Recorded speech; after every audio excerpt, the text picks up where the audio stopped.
ಅಕ್ಕ, ರಚಿತಾರಾಮ್ ತರ hot and traditional ಆಗಿ ಕಾಣ್ಬೇಕು. ಆ ರೇಂಜಿಗೆ ರೆಡಿ ಆಗ್ಬೇಕು ಇವತ್ತು.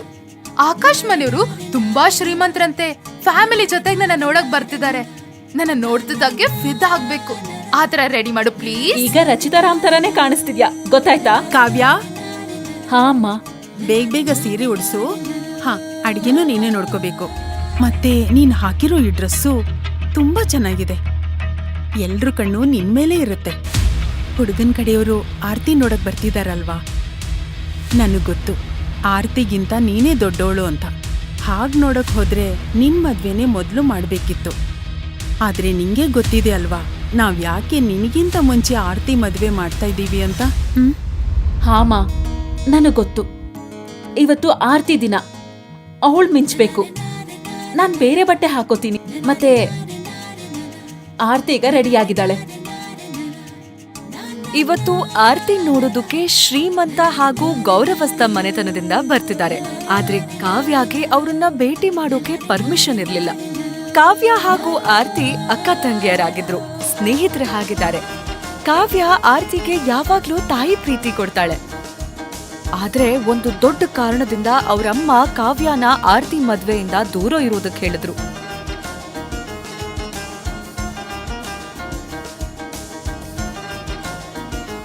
ಸ್ವಲ್ಪ ಸಮಯದ ನಂತರ ಆಕಾಶ್ ಹಾಗೂ ಆರ್ತಿ ಮಾತಾಡೋದಕ್ಕೆ ಬೇರೆ ರೂಮ್ಗೆ ಹೋಗ್ತಾರೆ. ಹೋಗಿ ಹೋಗಿ ಮಾತಾಡ್ಕೊಂಡ್ ಬನ್ನಿ ಹೋಗಿ. ಮದ್ವೆ ನಂತರ ನಾನ್ ಸಿಂಗಾಪುರ್ಗ್ ಹೋಗ್ಬೇಕು. ನಾನ್ ಡಿಸೈನರ್ ವೇರ್ ಬಟ್ಟೆನ ಹಾಕೋಬೇಕು. ಸಿಂಗಾಪುರ್ ಗೋಲ್ಡ್ ತಗೋಬೇಕು. ಈ ಕಡೆ ಕಾವ್ಯ ಎಲ್ರಿಗೂ ಕಾಫಿ ಹಾಗೂ ತಿಂಡಿ ರೆಡಿ ಮಾಡ್ತಿರ್ತಾಳೆ. ಹಾ ಅಜ್ಜ, ಅಣ್ಣ ಇನ್ನೂ ಬಂದಿಲ್ಲ, ನಾನ್ ಕರ್ಕೊಂಡ್ ಬರ್ತೀನಿ. ಹೋಗ್ಬಾ ಹೋಗ್ಬಾ. ಆಕಾಶ್ನ ತಮ್ಮ ಆದಿತ್ಯ ಆಕಾಶ್ನ ಹುಡುಕ್ತಾ ಬರುವಾಗ ಅಡ್ಗೆ ಮನೆಯಲ್ಲಿ ಕೆಲ್ಸ ಮಾಡ್ತಿದ್ದ ಕಾವ್ಯ ಅವನ್ ಕಣ್ಣಿಗ್ ಬೀಳ್ತಾಳೆ. ಆದಿತ್ಯ ಕಾವ್ಯ ನೋಡಿ ಇಂಪ್ರೆಸ್ ಆಗ್ತಾನೆ. ಆದ್ರೆ ಅಲ್ಲಿ ಆಕಾಶ್ ಆರ್ತಿಗ್ ಹೇಳಿದ ಮಾತನ್ ಕೇಳಿ ಆರ್ತಿ ಹೃದಯನೇ ಒಡೆದು ಹೋಗುತ್ತೆ. ಐ ಆಮ್ ಸಾರಿ ಆರ್ತಿ ಅವ್ರೆ, ನಾನ್ ನಿಮ್ಮನ್ನ ಮದ್ವೆ ಆಗಕ್ಕಾಗಲ್ಲ. ಮನೆಯವರು ಆಕಾಶ್ ಹತ್ರ ಅವನ್ ಡಿಸಿಷನ್ಗೆ ಕಾರಣ ಕೇಳ್ತಿದ್ದಾಗ ಅಲ್ಲಿಗ್ ಬಂದ ಆದಿತ್ಯ ಎಂತ ಮಾತ್ ಹೇಳ್ದ ಅಂದ್ರೆ ಅದನ್ನ ಯಾರೂ ಕಲ್ಪನೆ ಕೂಡ ಮಾಡ್ಕೊಂಡಿರ್ಲಿಲ್ಲ. ಹಾಗಾದ್ರೆ ಆದಿತ್ಯ ಎಲ್ರ ಮುಂದೆ ಹೇಳಿದ್ದೇನು? ಆಕಾಶ್ ಆರ್ತಿನ ಮದ್ವೆ ಆಗೋದಕ್ಕೆ ಯಾಕೆ ಒಪ್ಲಿಲ್ಲ? ಅಷ್ಟಕ್ಕೂ ಕಾವ್ಯ ಆರ್ತಿ ಮದ್ವೆ ಆಗೋವ್ರನ್ನ ಮೀಟ್ ಮಾಡಿದ್ರೆ ಆಗೋ ಸಮಸ್ಯೆ ಆದ್ರೂ ಏನು? ಸುಮಾರು 9 ಗಂಟೆ ಆಗಿತ್ತೇನೋ. ಬೆಳಗ್ಗೆನೆ ಸಾಮಾನಿನ ಲಿಸ್ಟ್ ಕೊಟ್ಟು ಶಾಮರಾಯರನ್ನ ಫಸ್ಟ್ ಬಸ್ಸಿಗೆ ಪೇಟೆಗೆ ಅಟ್ಟಿದ್ದ ಕಲಾವತಿ ಕೂತ್ರೆ ಕಿರ್ರ್ ಅಂತ ಶಬ್ದ ಮಾಡ್ತಿದ್ದ ಓಬಿರಾಯನ್ ಕಾಲದ ಬೆಂಚಿನ ಮೇಲೆ ಚಲ್ಲಾಪಿಲ್ಲಿಯಾಗಿ ಹರಡಿಟ್ಟಿದ್ದ ನೆನ್ನೆಯ ಪೇಪರ್ನೆಲ್ಲ ಎತ್ತಿಡ್ತಾ ಕಿರ್ಚಿದ್ಲು. ಸಹಜಾ, ಸಹಜಾ, ನೀ ಸ್ನಾನ ಮಾಡ್ಕೊಂಡ್ಯೇನೆ? ಯಾವಾಗ್ಲೂ ಮಾಡೋ ಥರ ಹಂಡೆ ನೀರ್ ಖಾಲಿ ಆಗೋವರ್ಗೂ ಹುಯ್ಕೋತಾ ಕೂರ್ಬೇಡ ಇವತ್ತು. ಕಲಾವತಿ ಹೀಗ್ ಹೇಳೋದಕ್ಕೂ ಕಾರಣ ಇತ್ತು. ಆ ದಿವ್ಸ ಎಲ್ಲಾ ಬೆಳಗಿನ ಹಾಗಿರ್ಲಿಲ್ಲ. ಬಾಳೆಹೊನ್ನೂರು, ಜೈಪುರ ಪಟ್ಟಣದ ಹತ್ರ ಬೆಲ್ಲದಹಳ್ಳಿ ಅನ್ನೋ ಒಂದು ಮುದ್ದಾದ ಊರು. ಅಲ್ಲಿ ಮಂಜಿನ ಬೆಳಗಲ್ಲಿ ಸೂರ್ಯ ಬೆಳ್ಳಗ್ ಹೊಳಿಯೋಕೆ ತಿಣ್ಕಾಡ್ತಾ ಇದ್ದ. 4 ದಿಕ್ಕಲ್ಲೂ ಕಾಣೋ ಹಸಿರು ಸಿರಿಲಿ ಇಬ್ಬನೀನು ಬೆರ್ತು ಆಕಾಶನೂ ಭೂಮಿನೂ ಒಂದ್ ಮಾಡಿತ್ತು. ಇಂಥ ಚಂದದ ಜಾಗದಲ್ಲೊಂದು ದೊಡ್ಡ ಮನೆ, ಹೆಸರು ಕೂಡ ದೊಡ್ಡ ಮನೆನೆ. ಬ್ರಿಟಿಷರ್ ಕಾಲದಲ್ಲಿ ಹೆಂಗಿತ್ತೋ ಈಗ್ಲೂ ದೊಡ್ಡ ಮನೆ ಹಂಗೇ ಇದೆ ಅಂತ ಊರ್ ತುಂಬೆಲ್ಲ ಜನ ಮಾತಾಡ್ಕೋತಿದ್ರು. ಕುಟುಂಬಕ್ಕೆ ದೊಡ್ಡ ಹೆಸರೇನೋ ಹೌದು, ಆದ್ರೆ ಅದ್ರ ಓನರ್ ಶಾಮರಾಯರ್ ಕಷ್ಟ ಅವ್ರಿಗಷ್ಟೇ ಗೊತ್ತು. ಮೊದ್ಲು ಈ ಮನೆಯಲ್ಲಿದ್ದ ಕೂಡು ಕುಟುಂಬ ಒಡ್ದು ಹೋಳಾಗಿ ರಾಯರ್ಗುಳ್ಕೊಂಡಿದ್ದು ಈ ಹಳೇ ಕಾಲದ ಭವ್ಯ ಮನೆ. 1.5 ಎಕರೆ ಅಡಿಕೆ ತೋಟ ಅಷ್ಟೆ. ನೋಡೋರ್ ಕಣ್ಣಿಗೆ ಭರ್ಜರಿ ಮನೆಯಾದ್ರೂ ಮಲ್ನಾಡಿನ ಮಳೆಗಾಲದಲ್ಲಿ ಮಾತ್ರ ಈ ಮನೆ ತನ್ ಬುದ್ಧಿ ತೋರಿಸ್ತಿತ್ತು. ಮುಟ್ಟಕ್ ಹೋದ್ರೆ ಕಚ್ಚಕ್ ಬರತ್ತೆ ಅನ್ನೋ ಗಾದೆ ಹಂಗೆ ರಾಯರು ಮನೆ ರಿಪೇರಿ ಕೆಲ್ಸಕ್ಕೆ ಕೈ ಹಾಕೋದನ್ನ ಬಿಟ್ಟೇ ಬಿಟ್ಟಿದ್ರು. ಸುತ್ಮುತ್ಲವರೆಲ್ಲ ತಮ್ ಗುಡ್ಡ ಕಡ್ದು ಕಾಫಿ ತೋಟ ಹಾಕೊಂಡು ಏನೇನೋ ಕೃಷಿ ಪ್ರಯೋಗಗಳನ್ನ ಮಾಡ್ಕೊಂಡು ಝುಮ್ ಅಂತ ಜೀಪು ಕಾರಲ್ಲೆಲ್ಲ ಓಡಾಡ್ತಿದ್ರೆ ರಾಯರ್ಗೆ ಇಂಥದ್ದೆಲ್ಲ ಮಾಡೋ ಉತ್ಸಾಹನೂ ಇಲ್ಲ, ವಯಸ್ಸೂ ಇಲ್ಲ. ಮಕ್ಕಳ ಮದ್ವೆ ಮಾಡಿ ಇದ್ದಿದ್ರಲ್ಲೇ ಮನೆ ತೂಗಿಸ್ಕೊಂಡ್ ಹೋದ್ರೆ ಸಾಕು ಅನ್ನೋ ಭಾವ ಅವ್ರಿಗೆ. ಇಂಥ ಶಾಮರಾಯ ಕಲಾವತಿ ದಂಪತಿಗಳ ಮಗಳು ಸಹಜಾಗೆ ಮಲ್ನಾಡಲ್ಲೇ ದೊಡ್ಡ ಕುಳ ರಾವ್ ಬಹದ್ದೂರ್ ಕುಟುಂಬದಿಂದ ಸಂಬಂಧ ಬಂದಿತ್ತು. ಇವತ್ತು ಅವರೆಲ್ಲ ಹೆಣ್ ನೋಡೋ ಶಾಸ್ತ್ರಕ್ಕೆ ಬರೋರಿದ್ರು. ಸ್ನಾನ ಆಯ್ತಮ್ಮ ಪುಣ್ಯಕ್ಕೆ ಆಗಷ್ಟೇ ಸ್ನಾನ ಮುಗಿಸ್ಕೊಂಡು ಉಪ್ಪರ್ಗೆ ಕೋಣೆಗೆ ಕಾಲಿಟ್ಟಿದ್ದ ಸಹಜ ಅಮ್ಮನ ಸಹಸ್ರನಾಮಾರ್ಚನೆಯಿಂದ ಸ್ವಲ್ಪದ್ರಲ್ಲೇ ಪಾರಾದ್ಲು. ಆ ಕಡೆ ಸಹಜಾಳ ಅಕ್ಕ ಅಂದ್ರೆ ಶ್ಯಾಮರಾಯರ ಹಿರಿ ಹೆಂಡತಿ ಮಗಳು ಶ್ರೀಲಕ್ಷ್ಮಿ ಪ್ರತಿದಿನ ಮಾಡೋ ಹಂಗೆ ಆ ದಿನಾನು ಬೆಳಗ್ಗೆ ಎದ್ದು ಅಂಗಳ ಗುಡ್ಸಿ ಯಾವತ್ಗಿಂತ ಸ್ವಲ್ಪ ಹೆಚ್ಚೆ ಚಂದದ ರಂಗೋಲಿ ಹಾಕಿದ್ಲು. ಮನೆ ಹಿಂಬದಿ ಕಾಲ್ದಾರಿಲಿ 10 ನಿಮಿಷ ನಡೆದ್ರೆ ಸಿಗೋ ನೀಲಿಮಲೆ ಬೆಟ್ಟದ ಬುಡದ ಗುಡಿಲಿ ತಾನ್ ನಂಬೋ ಲಕ್ಷ್ಮಿಗೆ ಭಕ್ತಿಯಿಂದ ಕೈ ಮುಗಿದು ತಂಗಿಗೆ ಈ ಸಂಬಂಧ ಕೂಡ್ಬರ್ಲಿ ಅಂತ ಬೇಡ್ಕೊಂಡಾಗಿತ್ತು. ಮುಂಚೆಗಿಂತ 10 ನಿಮಿಷ ಹೆಚ್ಚೆ ಅಲ್ಲಿ ಕೂತು ಕಾಯಿ ಒಡ್ದು ಮನೆಗ್ ಬಂದು ಹಿತ್ಲಲ್ಲಿ ನಿನ್ನೆ ರಾತ್ರಿ ನೀರ್ ಹಾಕಿಟ್ಟಿದ್ದ ಪಾತ್ರೆಗಳನ್ನೆಲ್ಲ ತೊಳ್ದಿಟ್ಟಿದ್ಲು. ಅಷ್ಟು ದೊಡ್ಡ ಮನೆನೆಲ್ಲ ಗುಡ್ಸಿ ವರ್ಸಿ ಆಗಷ್ಟೇ ಉಪ್ಪರ್ಗೆ ಮೆಟ್ಲತ್ತಿ ತಂಗಿ ಕೋಣೆಗ್ ಬಂದು ಕಪಾಟ್ ತೆರೆದು ತಂಗಿಗೆ ಯಾವ್ ಸೀರೆ ಉಡ್ಸೋದು ಅಂತ ಲೆಕ್ಕಾಚಾರ ಹಾಕ್ತಾ ಕೂತಿದ್ಲು. ಶ್ರೀಲಕ್ಷ್ಮಿ ಇರೋದ್ರಲ್ಲಿ ಚಂದದ್ದು ಅಂದ್ರೆ ಇದೇನೆ, ಇಲ್ಲ ಅಂದ್ರೆ ಅಮ್ಮಂದೋ ನಂದೋ ಉಡ್ಬೇಕಷ್ಟೆ ಅಂತ ಹೇಳ್ತಾ ಗಿಣಿ ಹಸ್ರಿಗೆ ಗುಲಾಬಿ ಬಣ್ಣದ ಬಾರ್ಡರ್ ಇರೋ ಸೀರೆನ ಸಹಜ ಹೆಗ್ಲಿಗೆ ಹಿಡಿದು ನೋಡಿದ್ಲು. ದಮ್ಮಯ್ಯ, ನಿಂದು ಅಮ್ಮನ್ ಮಾತ್ರ ಬೇಡ, ನಂಗೆ ಬ್ಲೌಸ್ ಸೆಟ್ ಆಗಲ್ಲ. ನೀವಿಬ್ರು ಬ್ಲೌಸ್ ಸಿಂಪಲ್ ಆಗಿ ಹೊಲಿಸ್ತೀರಿ, ಅದ್ರಲ್ಲಿ ನಾ ಹಳ್ಳಿ ಗುಗ್ಗು ತರ ಕಾಣ್ತೀನಿ ಅಂದ್ಲು ಸಹಜ. ಕಸೂತಿ ಹಾಕ್ಸಕ್ಕೆ ರಂಪ ಮಾಡಿ ಕಾಸ್ಟ್ಲಿ ರೇಟ್ಗೆ ಹೊಲ್ಸಿದ ಗುಲಾಬಿ ಬಣ್ಣದ ಬ್ಲೌಸ್ ಹಾಕೊಂಡು ಸೀರೆ ಉಡ್ಸ್ಬಿಡೆ, ಆದ್ರೆ ಲೂಸ್ ಅಲ್ಲ ಆಯ್ತಾ. ನಂಗೆ ಆ ಶಿಲ್ಪಾ ಶೆಟ್ಟಿ ಉಡೋ ಥರಾನೇ ಕರೆಕ್ಟಾಗಿ ಮೈಗಂಟಿ ಕೂತ್ಕೋಬೇಕು ಅಂತ ಸಹಜ ಹೇಳೋದಕ್ಕೂ ಅಮ್ಮ ಕಲಾವತಿ ಮೆಟ್ಲು ಹತ್ಕೊಂಡು ಅಲ್ಲಿಗ್ ಬಂದಿದ್ದಕ್ಕೂ ಸರಿ ಹೋಯ್ತು. ಅಯ್ಯೋ ಶ್ರೀಲಕ್ಷ್ಮಿ, ಬೇಗ ಬೇಗ ಉಡ್ಸ್ಬಿಟ್ ಬಾರೆ, ಅಲ್ಲಿ ಅಡ್ಗೆ ಕೋಣೆಲಿ ರಾಶಿ ಕೆಲ್ಸ ಇದೆ.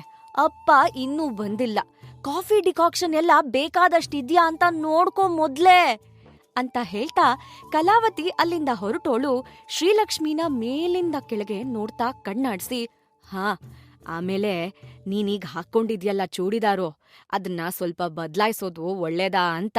ಜಾಸ್ತಿ ಮಿಣ ಇದೆ ನೋಡು, ಸ್ವಲ್ಪ ಹಳೇದ್ ಹಾಕ ಅಂದ್ಲು. ಹ್ಞೂ ಚಿಕ್ಕಮ್ಮ ಅಂದ್ಲು ಶ್ರೀಲಕ್ಷ್ಮಿ. ಕಲಾವತಿ ಆ ಕಡೆ ಮತ್ತೆ ತಿರುಗಿ, ನೋಡಮ್ಮ, ನಂಗೂ ನಿಂಗ್ ಹೇಳೋದಕ್ಕೆ ಕರುಳು ಚೂರ್ರಂತದೆ, ಆದ್ರೆ ಇವತ್ತು ನಿನ್ ತಂಗಿ ಸಹಜ ನೋಡೋದಕ್ಕೆ ಗಂಡಿನ ಕಡೆಯವ್ರು ಬರೋವಾಗ ನೀ ಹಿಂಗೆ ಇಷ್ಟು ಚಂದದ್ ಚೂಡಿದಾರ್ ಹಾಕೊಂಡು ಅವ್ರ ಮುಂದೆ ಓಡಾಡ್ತಾ ಇದ್ರೆ ಏನಾಗ್ಬೋದು ಅಂತ ಗೊತ್ತಾ ನಿಂಗೆ? ನಿನ್ ಜಾತಕದಲ್ ಬೇರೆ ಮಂಗಳ ದೋಷ ಇದೆ, ಇನ್ 3 ವರ್ಷ ಮದ್ವೆ ಆಗಲ್ಲ ಅಂದಿದ್ದಾರೆ ಜೋಯಿಸ್ರು. ಜೊತೆಗೆ ಮದ್ವೆ ಆದ್ರೆ ಗಂಡನ ಆಯಸ್ಸಿಗೆ ಕಂಟಕ ಅಂತ ಬೇರೆ ಹೇಳಿ ಹೆದ್ರಿಸಿದ್ರೆ ಏನ್ ಮಾಡೋದ್ ಹೇಳು? ನೀನು ಅರ್ಥ ಮಾಡ್ಕೋಬೇಕಲ್ಲ ಇದ್ನೆಲ್ಲ ಅಂದ್ಲು. ಹಿಂಗ್ ಹೇಳಿದ್ರು ಶ್ರೀಲಕ್ಷ್ಮಿ ಸ್ವಲ್ಪಾನೂ ಮುಖ ಚಿಕ್ಕದ್ ಮಾಡ್ದೆ, ಹ್ಞೂ ಚಿಕ್ಕಮ್ಮ, ಇವತ್ತು ಸಹಜ ದಿನ, ನನ್ ತಂಗಿ ಚಂದ ಕಾಣ್ಬೇಕು ಅಂತ ನಂಗಿರಲ್ವಾ? ಈಗೇನು ಚೂಡಿದಾರ ಬದ್ಲಾಯಿಸ್ಬೇಕು ಅಷ್ಟೇ ತಾನೇ, ಮಾಡ್ತೀನಿ ಅಂದ್ಲು. ಅವಳು ಹೇಳೋದನ್ನ ಪೂರ್ತಿ ಕೇಳೋವಷ್ಟು ಪುರ್ಸೊತ್ತಿಲ್ಲದ ಕಲಾವತಿ ಸಹಜ ಕಡೆ ತಿರುಗಿ, ಈ ಸೀರೆ ನಿಂಗ್ ಭರ್ಜರಿಯಾಗಿ ಒಪ್ಪುತ್ತೆ, ಆಹಾ ನನ್ ಮಗಳು ಸುಂದ್ರಿನಪ್ಪ ಅಂದು ಮಗಳ ತಲೆ ಮೇಲೆ ಮೊಟ್ಕಿ ನಟ್ಗೆ ಮುರಿದು ಅಲ್ಲಿಂದ ಡಬಡಬನೆ ಕೆಳಗಿಳಿದ್ಲು. ಅಮ್ಮ ಹೋದ್ ಕೂಡ್ಲೆ ಸಹಜ ಅಕ್ಕನ್ ಕಡೆ ತಿರುಗಿ, ಅಲ್ವೇ ನೋಡಕ್ಕ, ಮೊದ್ಲೆಲ್ಲ ನಿನ್ ಜೊತೆ ಏನೇ ಆಟ ಆಡಿದ್ರೂ ನಾನೇ ಗೆಲ್ತಿದ್ದೆ ನೋಡು, ಈಗ ಮದ್ವೆ ಆಗೋದ್ರಲ್ಲೂ ನಾನೇ ಫಸ್ಟ್ ಬಂದೆ, ನಿಜ ಹೇಳು, ನಿಂಗಿದ್ರಿಂದ ಬೇಜಾರಾಗೋದಿಲ್ವೇನೆ ಅಂದ್ಲು. ಯಾವ್ದಕ್ ಬೇಜಾರಾಗ್ಬೇಕು ಕೇಳಿದ್ಲು ಶ್ರೀಲಕ್ಷ್ಮಿ. ಅದೇ ಕಣಕ್ಕ, ನಿನ್ಗಿಂತ ಚಿಕ್ಕೋಳಾಗಿರೋ ನಾನು ನಿನ್ ಬಿಟ್ಟು ಮೊದ್ಲೇ ಮದ್ವೆ ಆಗ್ತೀನಂತ ನಿಂಗ್ ಬೇಜಾರಾಗಲ್ವಾ ಅಂದೆ ಅಂದ್ಲು ಸಹಜ. ಸ್ವಲ್ಪ ಬೇಜಾರಾಗಿದ್ದಂತೂ ನಿಜ, ಆದ್ರೆ ಮೊದ್ಲೇ ಮದ್ವೆ ಆಗ್ತಿದ್ದಾಳೆ ಅಂತಲ್ಲ, ನನ್ ಮುದ್ದಿನ ತಂಗಿ ನನ್ ಬಿಟ್ಟು ಹೋಗ್ತಿದ್ದಾಳೆ ಅಂತ ಅಂದು ಕೆನ್ನೆ ಹಿಂಡಿದ್ಲು ಶ್ರೀಲಕ್ಷ್ಮಿ. ನೋಡು, ನಂಗಿದೆಲ್ಲ ಯೋಚನೆನೇ ಬರ್ಲಿಲ್ಲ, ನನ್ಗಂತೂ ಮೊದ್ಲು ಈ ಮದ್ವೆ ಆದ್ರೆ ಸಾಕು ಅನ್ಸಿದೆ. ಬಹದ್ದೂರ್ ಫ್ಯಾಮಿಲಿ ಅಂದ್ರೆ ಸುಮ್ನೆನಾ? ಮಹಾರಾಣಿ ತರ ಇರ್ಬೋದು, ಜೀನ್ಸು ಟೀ ಶರ್ಟು ಹಾಕೊಂಡು ಆಗಾಗ ಫಾರಿನ್ ಸುತ್ಬೋದು, ಕಾರಲ್ಲಿ ಜುಮ್ ಅಂತ ಕೂಲಿಂಗ್ ಗ್ಲಾಸ್ ಹಾಕೊಂಡು ಸೆಲ್ಫಿ ತಗೋಬೋದು. ಇದ್ರಲ್ಲೆಲ್ಲ ಸಿಗೋ ಮಜಾ ಈ ಹಾಳ್ಕೊಂಪೆಲ್ ಸಿಗುತ್ತಾ ಹೇಳು ಅಂತ ಸಹಜ ಮ್ಯಾಚಿಂಗ್ ನೆಕ್ಲೆಸ್, ಕಿವಿಯೋಲೆ ಸಿಕ್ಕಿಸ್ಕೊಂಡು ಕನ್ನಡಿ ಮುಂದೆ ನಿಂತು ಚೆಕ್ ಮಾಡಿ ತನ್ ಮುಂದಿನ ಕಾರ್ಯಕ್ರಮ ಶುರು ಹಚ್ಕೊಂಡ್ಲು. ಹಾಗ್ ನೋಡಿದ್ರೆ ಸಹಜಾಗಿಂತ್ಲೂ ಶ್ರೀಲಕ್ಷ್ಮಿ ಸ್ವಲ್ಪ ಹೆಚ್ಚೆ ಅನ್ಸೋವಂತ ಸುಂದ್ರಿ. ಸಾದಾ ಚೂಡಿದಾರ ಹಾಕೊಂಡ್ರು ಒಮ್ಮೆ ನೋಡ್ದೋರು ಮತ್ತೆ ತಿರುಗ್ ನೋಡ್ಬೇಕು ಅನ್ಸೋ ಮೈಮಾಟ ಅವಳದ್ದು. ಮೋಹಕ ಕಣ್ಗಳು, ಮುಗ್ಧ ನಗು ಅವಳ ಪ್ಲಸ್ ಪಾಯಿಂಟ್. ಮಾತ್ ಕಡ್ಮೆ ಹೆಚ್ಚ್ ದುಡಿಮೆ ಅನ್ನೋ ಗಾದೆಯಂತೆ ಬದ್ಕೋಳು. ಅದೇ ಅವಳ ವ್ಯಕ್ತಿತ್ವನ ಎತ್ತರದಲ್ಲಿ ಕೂರಿಸ್ಬಿಡ್ತಿತ್ತು. ಶಾಮರಾಯರ ಮೊದಲನೇ ಹೆಂಡತಿ ಮಗಳಾದ ಶ್ರೀಲಕ್ಷ್ಮಿ ಎಲ್ರನ್ನೂ ಪ್ರೀತಿಯಿಂದ ಕಾಣೋಳು. ಚಿಕ್ಕಮ್ಮ ಆಗಾಗಾಡೋ ಚುಚ್ಚು ನುಡಿ, ಎಷ್ಟು ಪ್ರೀತಿ ಕೊಟ್ರೂ ಜಂಬದಿಂದ ನಡ್ಕೊಳ್ಳೋ ತಂಗಿ, ಇದ್ಯಾವ್ದ್ರಿಂದಾನೂ ಅವಳು ಒಳ್ಳೆತನ ಮಾತ್ರ ಕಮ್ಮಿ ಆಗ್ತಾ ಇರ್ಲಿಲ್ಲ. ರಾಯರಿಗೆ ಶ್ರೀಲಕ್ಷ್ಮಿ ಮೇಲೆ ಒಂದ್ ಹಿಡಿ ಪ್ರೀತಿ ಹೆಚ್ಚೇ ಇದ್ರೂ ಅದು ಕಲಾವತಿ ರಾಜ್ಯಭಾರದಲ್ಲಿ ಆಟಕ್ಕುಂಟು ಲೆಕ್ಕಕ್ಕಿಲ್ಲ ಅನ್ನೋ ಹಾಗಾಗಿತ್ತು. ಕಲಾವತಿ ಜಾತಕದ ನೆಪದಲ್ಲಿ ಅವಳಿಗೆ ಮದ್ವೆ ಮಾಡೋದ್ರಲ್ಲಿ ಯಾವ ಆಸಕ್ತಿನೂ ತೋರಿಸ್ದೆ ತನ್ ಮಗಳು ಸಹಜಾಗೆ ಒಳ್ಳೆ ಸಂಬಂಧ ಹುಡುಕೋದ್ರಲ್ಲಷ್ಟೇ ಬ್ಯುಸಿಯಾಗಿದ್ಲು. ಅಷ್ಟ್ರಲ್ಲಿ ಮತ್ತೆ ಕಲಾವತಿ ಕೂಗ್ ಕೇಳಿಸ್ತು. ಶ್ರೀಲಕ್ಷ್ಮಿ, ಏಯ್ ಶ್ರೀಲಕ್ಷ್ಮಿ! ಸರಿ ಹೋಗ್ತೀನ್ ಕಣೆ, ಚಿಕ್ಕಮ್ಮ ಕರೀತಿದ್ದಾರೆ ಆಗಿಂದ. ಹಾ, ಈ ಸೀರೆಲಿ ಎಷ್ಟು ಮುದ್ದ ಕಾಣಿಸ್ತಿದ್ಯಾ ಅಂದ್ರೆ ಶಿಲ್ಪಾ ಶೆಟ್ಟಿಗೂ ಶಾಕ್ ಆಗತ್ತೆ ಅಂತ ಬಳ್ಕೋ ಬಳ್ಳಿ ನನ್ ತಂಗಿಯವ್ವ ಅಂದು ದೃಷ್ಟಿ ತೆಗೆದು ಓಡಿದ್ಲು ಶ್ರೀಲಕ್ಷ್ಮಿ. ಇತ್ತ ಸೂರ್ಯ ದರ್ಶನ ಕೊಡೋದಕ್ಕಿಂತಲೂ ಮುಂಚೆನೇ ಎದ್ದು ಮನೆ ತುಂಬಾ ಸುಧಾರ್ಕೆ ಮಾಡ್ತಾ ಓಡಾಡ್ತಿದ್ದ ಕಲಾವತಿಗೆ ಸೊಂಟ ಬಿದ್ದೋಗೋವಷ್ಟು ಸುಸ್ತಾಗಿತ್ತು. ಕೆಲ್ಸ ಮಾಡಿದ್ದೆಲ್ಲ ಲಕ್ಷ್ಮಿ ಆದ್ರೂನು ಅದ್ಮಾಡು ಇದ್ಮಾಡು ಅಂತ ನಿಂತ್ ಹೇಳೋಕೂ ಕಾಲು ಜೊತೆ ನೀಡ್ಬೇಕಲ್ಲ. ಒಂದ್ ಕಡೆ ಗಂಡಿನ ಕಡೆಯವರು ಬರೋ ಗಡ್ಬಿಡಿ, ಇನ್ನೊಂದ್ ಕಡೆ ಅತ್ತಿತ್ತ ಓಡಾಡಿದ ಸುಸ್ತಲ್ಲಿ ಎಲ್ರ ಮೇಲೆ ರೇಗ್ ಹೋಗ್ತಿತ್ತು. ಪೇಟೆಗ್ ಹೋಗಿದ್ ಶಾಮರಾಯರು ದೊಡ್ಡ ಚೀಲ ತುಂಬಾ ಸಾಮಾನ್ ಹೊತ್ಕೊಂಡು ಬೆವ್ರೊರಿಸ್ತಾ ಒಳಗ್ ಬಂದಿದ್ ತಕ್ಷಣ ಕಲಾವತಿ ಸಿಟ್ಟೆಲ್ಲ ಶಾಮರಾಯರ್ ಮೇಲ್ ಹೋಯ್ತು. ಎಷ್ಟ್ ಹೊತ್ತಾಯ್ತ್ ನೋಡಿ ನೀವ್ ಹೋಗಿ, ಅಂಗಡಿಗೆ ಸಾಮಾನಿಗ್ ಹೋಗಿದ್ದ ಅಥವಾ ಸಿಕ್ಕೋರ್ ಜೊತೆ ಪಟ್ಟಂಗ ಹೊಡ್ಯಕ್ ಹೋಗಿದ್ದ ಅಂತ ಮಂಗ್ಲಾರ್ತಿ ಮಾಡಿದ್ಲು. ಸುಸ್ತಾಗಿದ್ ಶಾಮರಾಯರ್ಗೂ ರೇಗ್ ಹೋಯ್ತು. ನೀನೇ ಅಲ್ವಾ ಮಾರಾಯ್ತಿ, ಒಂದ್ ಬೇಕರಿಯಿಂದ ಮೈಸೂರ್ ಪಾಕು, ಇನ್ನೊಂದ್ರಿಂದ ಜಾಮೂನು, ದಿನಸಿ ಅಂಗಡಿಯಿಂದ ಇನ್ನೊಂದ್ ರಾಶಿ ಸಾಮಾನು, ಮಣ್ಣು ಮಸಿ ಎಲ್ಲಾ ತರಕ್ ಹೇಳಿದ್ದು. ಒಂದೊಂದಕ್ಕೆ ಹೋಗ್ ಬರೋ ಅಷ್ಟ್ರಲ್ಲಿ ಇಷ್ಟೊತ್ತಾಗತ್ತೆ. ಅಲ್ಲ, ಹುಡ್ಗಿನ್ ನೋಡಕ್ ಬರೋರು ನಮ್ ಹಾಗೆ ಮನುಷ್ಯರು, ನಮ್ ಹತ್ರ ಇರೋದ್ನೇ ತಿನ್ನಕ್ ಕೊಟ್ರಾಯ್ತಪ್ಪ, ಇಷ್ಟೆಲ್ಲ ಎಂತಕ್ ಆಡಂಬ್ರ ಅಂತ. ರಾವ್ ಬಹದ್ದೂರ್ ಕುಟುಂಬದವರು ಅಂದ್ರೆ ಸುಮ್ನೇನಾ? ಬಾಳೆಹೊನ್ನೂರ್ ಪೇಟೆಲಿರೋರವ್ರು, ಬೆಂಗಳೂರು ಬೇರೆ ದೇಶ ಅಂತೆಲ್ಲ ಸುತ್ತಿರೋರು, ಬೇಕಾದಷ್ಟು ದುಡ್ಡಿರೋರು. ಅವ್ರಿಗೆ ತಕ್ಕ ಹಾಗೆ ಸ್ವಲ್ಪನಾದ್ರೂ ನಾವ್ ಮಾಡ್ಬೇಕಲ್ಲ. ಸುಮ್ನೆ ನಮ್ ಕೊಟ್ಟೆ ಕಡ್ಬು ಚಿಗಳಿ ಚಟ್ನಿ ತಟ್ಟೆಲಿಟ್ಟು ಕೊಡೋಕಾಗತ್ತೇನೋ ಅಂತ ರಾಯರ್ ಬಾಯಿ ಮುಚ್ಸೋಕೆ ನೋಡಿದ್ಲು ಕಲಾವತಿ.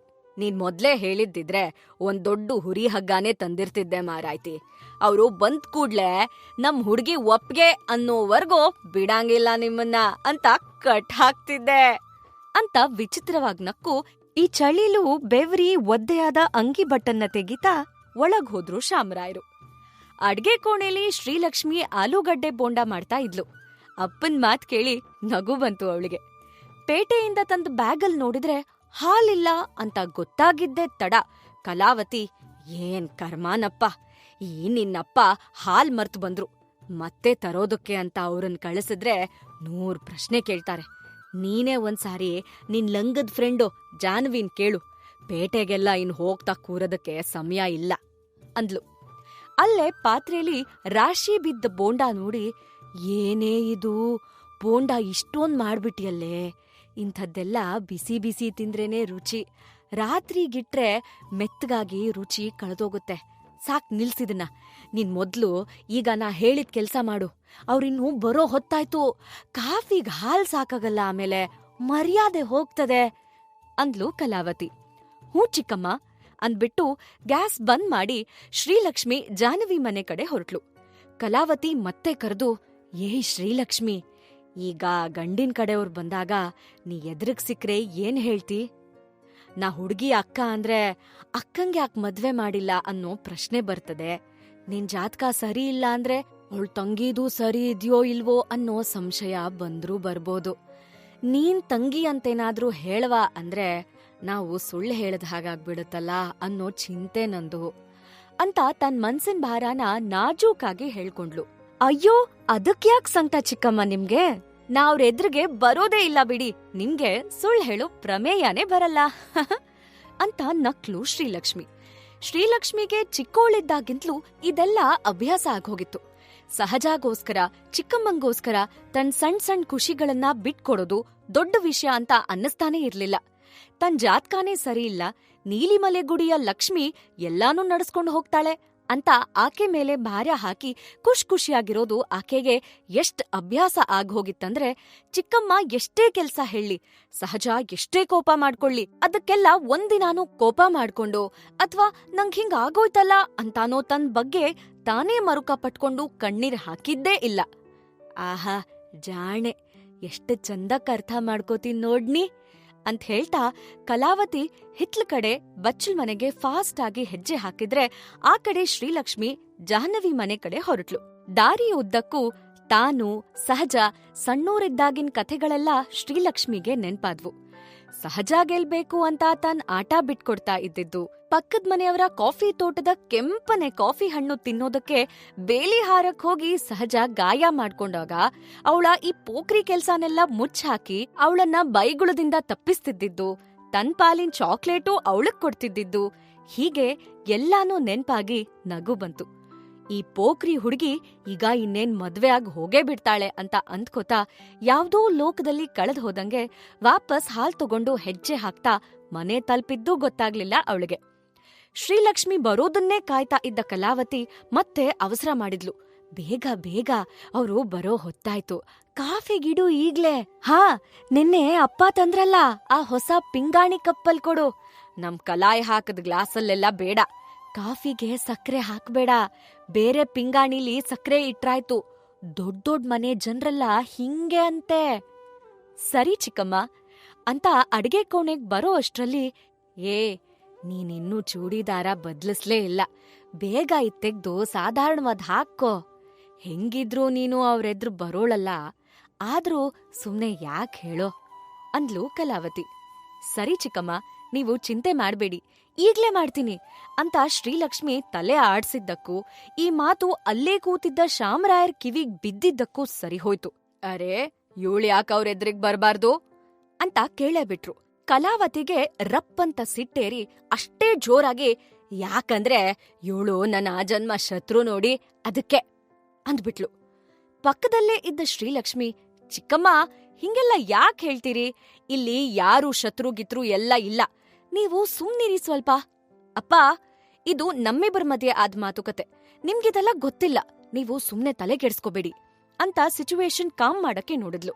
ಆದ್ರೂ ಕಲಾವತಿ ಹಿಂಗ್ ಹೇಳಿದ್ದಕ್ಕೆ ಸಿಟ್ ತಡ್ಕೊಳಕ್ಕಾಗದ ಶಾಮರಾಯರು, ಮಗಳೇ, ಒಳ್ಳೆಯವರಾಗೋದಕ್ಕೂ ಮೂರ್ಖರಾಗೋದಕ್ಕೂ ವ್ಯತ್ಯಾಸ ಇದೆ, ತಿಳ್ಕ ಇದನ್ ಮೊದ್ಲು ಅಂತಂದು ಕಲಾವತಿ ಕಡೆಗ್ ತಿರುಗಿ, ಲಾಟ್ರಿ ಹೊಡಿಯತ್ತೆ ಅಂದ್ಯಲ್ಲ, ಕಾಯ್ತಾ ಕೂರು, ಪಾಠ ಕಲೀತಿ ನೀನು. ಕಲಾವತಿ ಅಂತ ಹೆಸರಿಟ್ಟಿದ್ದಕ್ಕೆ ಸಾರ್ಥಕ ಆಗ್ಲಿ, ನಿನ್ ಸಕಲ ಕಲೇನೂ ತೋರಿಸ್ಬಿಡು ಅಂತ ಕೂಗಾಡಿದ್ರು. ಹೌದು, ನಾನ್ ಮಾತ್ರ ಎಲ್ರಿಗೂ ಕೆಟ್ಟ ಅಮ್ಮನ್ ಥರಾನೇ ಕಾಣ್ಸೋದು. ಯಾಕ್ ಹೇಳಿ, ನಾನು ಏನಂದ್ರು ಲಕ್ಷ್ಮಿಗೆ ಮಲ್ತಾಯಿ ತಾನೇ ಅಂತ ಅಳುಮುಖ ಮಾಡಿದ್ಲು. ಚಿಕ್ಕಮ್ಮನ್ನ ನೋಡಿ ಶ್ರೀಲಕ್ಷ್ಮಿ, ಅಪ್ಪ ಏನಿದು ಹಿಂಗೆಲ್ಲ ಜಗಳ ಆಡ್ತೀರಿ, ಇವತ್ತಾದ್ರೂ ಖುಷಿಯಾಗಿರ್ಬಾರ್ದಾ, ಎಲ್ಲಿ ನಗೆ ಚಿಕ್ಕಮ್ಮ ಒಮ್ಮೆ ಅಂತ ಹೇಳಿ ನಗ್ಸೋ ಪ್ರಯತ್ನ ಮಾಡಿದ್ಲು. ಸಿಚುವೇಶನ್ ಸ್ವಲ್ಪ ಕಂಟ್ರೋಲಿಗ್ ಬಂತು ಅನ್ಸಿದ್ದಕ್ಕೆ ಮಧ್ಯದ ಹಾಲ್ಗ್ ಹೋಗಿ ಕಪಾಟಿಂದ ಸಾದಾ ಚೂಡಿದಾರ್ ತಗೊಂಡ್ಲು. ರೂಮಲ್ಲಿ ಡ್ರೆಸ್ ಚೇಂಜ್ ಮಾಡಿ ಮತ್ತೆ ಅಡ್ಗೆ ಮನೆ ಹೊಕ್ಳು. ಅಷ್ಟ್ರಲ್ಲಿ ಲಕ್ಷ್ಮಿಗೆ ಬರ್ರನೆ ಕಾರ್ ಸೌಂಡ್ ಕೇಳಿಸ್ತು. ಅದ್ರ ಬೆನ್ನಿಗೆ ಬಂದ್ರು ಅಂತ ಚಿಕ್ಕಮ್ಮನೂ ಅಪ್ಪನೂ ಪಡ್ಸಾಲೆ ಕಡೆಗೆ ಗಡ್ಬಿಡಿಯಿಂದ ಓಡಿದ್ದೂ ಕೇಳಿಸ್ತು. ದೊಡ್ಡ ಮನೆ ಮುಂದೆ ನಿಂತ ಕಾರಿಂದ ಮೊದ್ಲು ಇಳಿದಿದ್ದು ಚಂದ್ರಿಕಾ. ನೀಟಾಗಿ ಇಸ್ತ್ರಿ ಮಾಡಿದ್ದ ಗರಿ ಪಿಂಕ್ ಸೀರೆ ಉಟ್ಟ ಅವರು ಕನ್ನಡಕ ಹಾಕೊಂಡು ಕೈಲಿ ಚಂದದ ಕ್ಲಚ್ ಹಿಡ್ಕೊಂಡಿದ್ದು ನೋಡೋವಾಗ್ಲೇ ಹುಡುಗನ್ ತಾಯಿ ಅಂತ ಗೊತ್ತಾಗ್ತಿತ್ತು. ನಂತರ ಕಾರಿಳಿದ ಪತಿ ಕೃಷ್ಣರಾವ್ ಬಹದ್ದೂರ್ ಜೊತೆ ಅವರು ಸೀದಾ ಮನೆ ಕಡೆ ನಡ್ಕೊಂಡ್ ಬಂದ್ರು. ಅವ್ರ ಹಿಂದೆ ಅವ್ರ ಇಬ್ರು ಮಕ್ಳೂ ಕಾರಿಳಿದು ಮೆಲ್ಲನೆ ಅತ್ತಿತ್ತ ನೋಡ್ತಾ ಅಪ್ಪ ಅಮ್ಮನ್ನ ಹಿಂಬಾಲಿಸಿದ್ರು.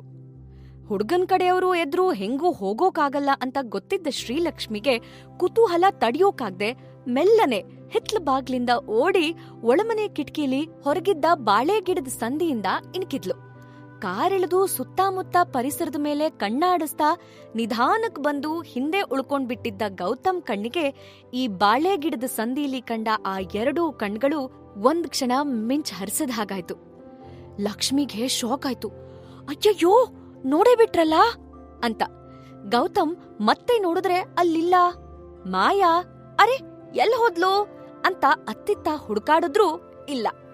ಒಂದ್ ಕ್ಷಣ ಕಳೆದೇ ಹೋದಂಗೆ ಆಗಿದ್ ನಿಜವಾದ್ರೂ ಪಕ್ಕನೆ ರಿಯಾಲಿಟಿಗೆ ವಾಪಸ್ ಬಂದ ಗೌತಮ್ ಅದೇ ಯೋಚನೆಯಲ್ಲಿ ಮನೆ ಒಳಗ್ ಹೊಕ್ಕ. ಎಲ್ರೂ ಹಾಲಿಗ್ ಬಂದ್ರು. ಗೌತಮ್ ಕೂಡ ಹಿಂದೆನೇ ಬಂದ. ನೀಟಾಗಿ ಬಟ್ಟೆ ಹಾಸಿದ ಆ ಬೆಂಚ್ ಮೇಲೆ ಚಂದ್ರಿಕಾ ಕೂತ್ ತಕ್ಷಣ ಬೆಂಚ್ ಕಿರ್ರ್ ಅಂತು. ಹಳೇ ಕಾಲದ್ ನೋಡಿ, ಎಲ್ಲ ಹಿಂಗೆ. ರಾಯರು ಕೈ ಕಟ್ಟಿ ಮೆತ್ತಗ್ ಹೇಳಿದ್ರು, ಹಳೇದೇ ಚಂದ ನೋಡಿ, ನಮ್ಗೆ ನಿಮ್ ಕುಟುಂಬದ ಬಗ್ಗೆ ಸಾಕಷ್ಟು ಕೇಳಗೊತ್ತು ಅಂದ್ರು ಕೃಷ್ಣರಾಯರು. ಚಂದ್ರಿಕಾ, ಇವ ನನ್ ದೊಡ್ಡ ಮಗ ಅಕ್ಷಯ್, ಅವನು ಸಣ್ಣ ಮಗ ಗೌತಮ್. ಅಕ್ಷಯ್ IIT ಗ್ರಾಜುಯೇಟ್, ಸಿಂಗಾಪುರದಲ್ಲಿ MBA ಕೂಡ ಮಾಡಿದಾನೆ. ಲಕ್ಷಗಟ್ಲೆ ಸಂಬಳ ಬರೋ ಫಾರಿನ್ ಆಫರ್ಗಳೆಲ್ಲ ಇತ್ತು. ಆದ್ರೆ ಮನೆ ಬಿಸ್ನೆಸ್ ಇರುವಾಗ ಇದ್ರ ಹಿಂದೆ ಹೋಗಕ್ಕಾಗತ್ತಾ ಹೇಳಿ? ಅದೆಲ್ಲ ಬೇಡ ಅಂತ ಅವನೇ ನಮ್ ಜೊತೆನೇ ಉಳ್ಕೊಂಡ ಅಂತ ತನ್ ದೊಡ್ಡ ಮಗನ್ ಕಡೆ ಹೆಮ್ಮೆಯಿಂದ ನೋಡಿದ್ಲು. ಅಕ್ಷಯ್ ಅಮ್ಮನ್ ಮಾತಿಗೆ ಮುಗುಳ್ನಕ್ಕ.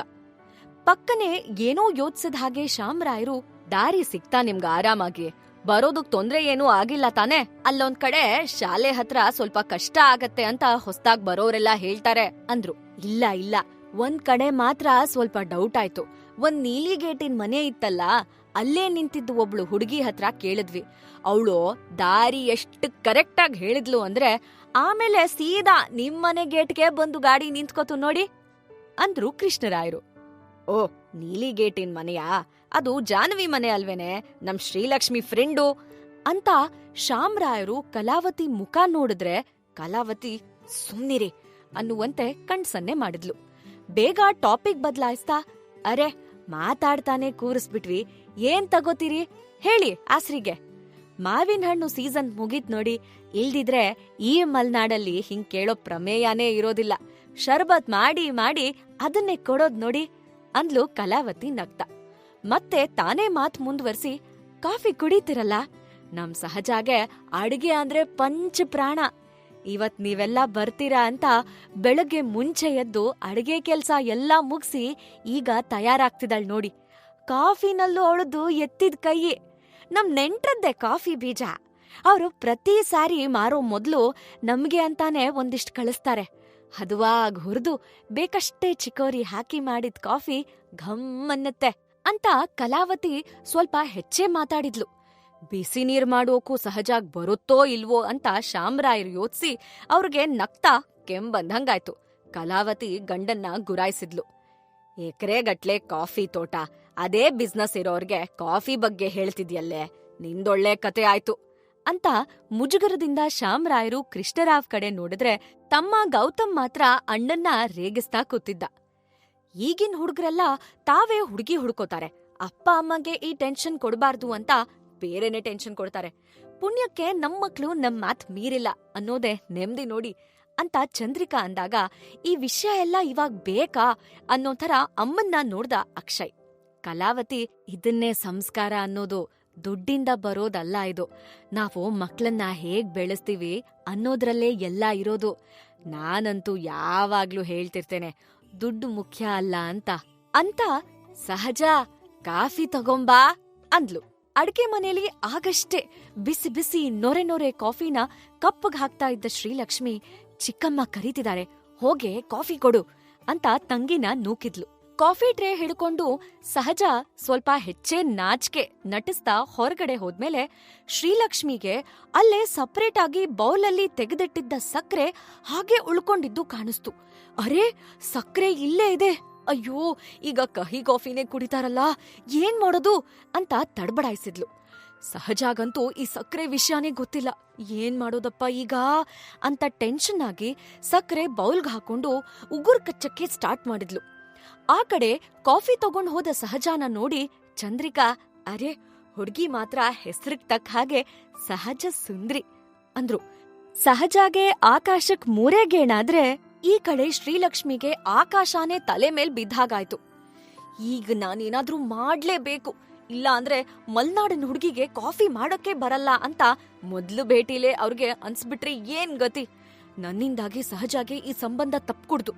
ಏನಾದ್ರಾಗ್ಲಿ ಸಕ್ರೆ ಮೆಲ್ಲ ತಗೊಂಡ್ ಹೋಗಿ ಇಡೋದೊಂದೇ ದಾರಿ ಅಂತ ಹಿಂದೂ ಮುಂದೂ ಯೋಚನೆ ಮಾಡದೆ ಹೊರಟ್ಲು ಶ್ರೀಲಕ್ಷ್ಮಿ.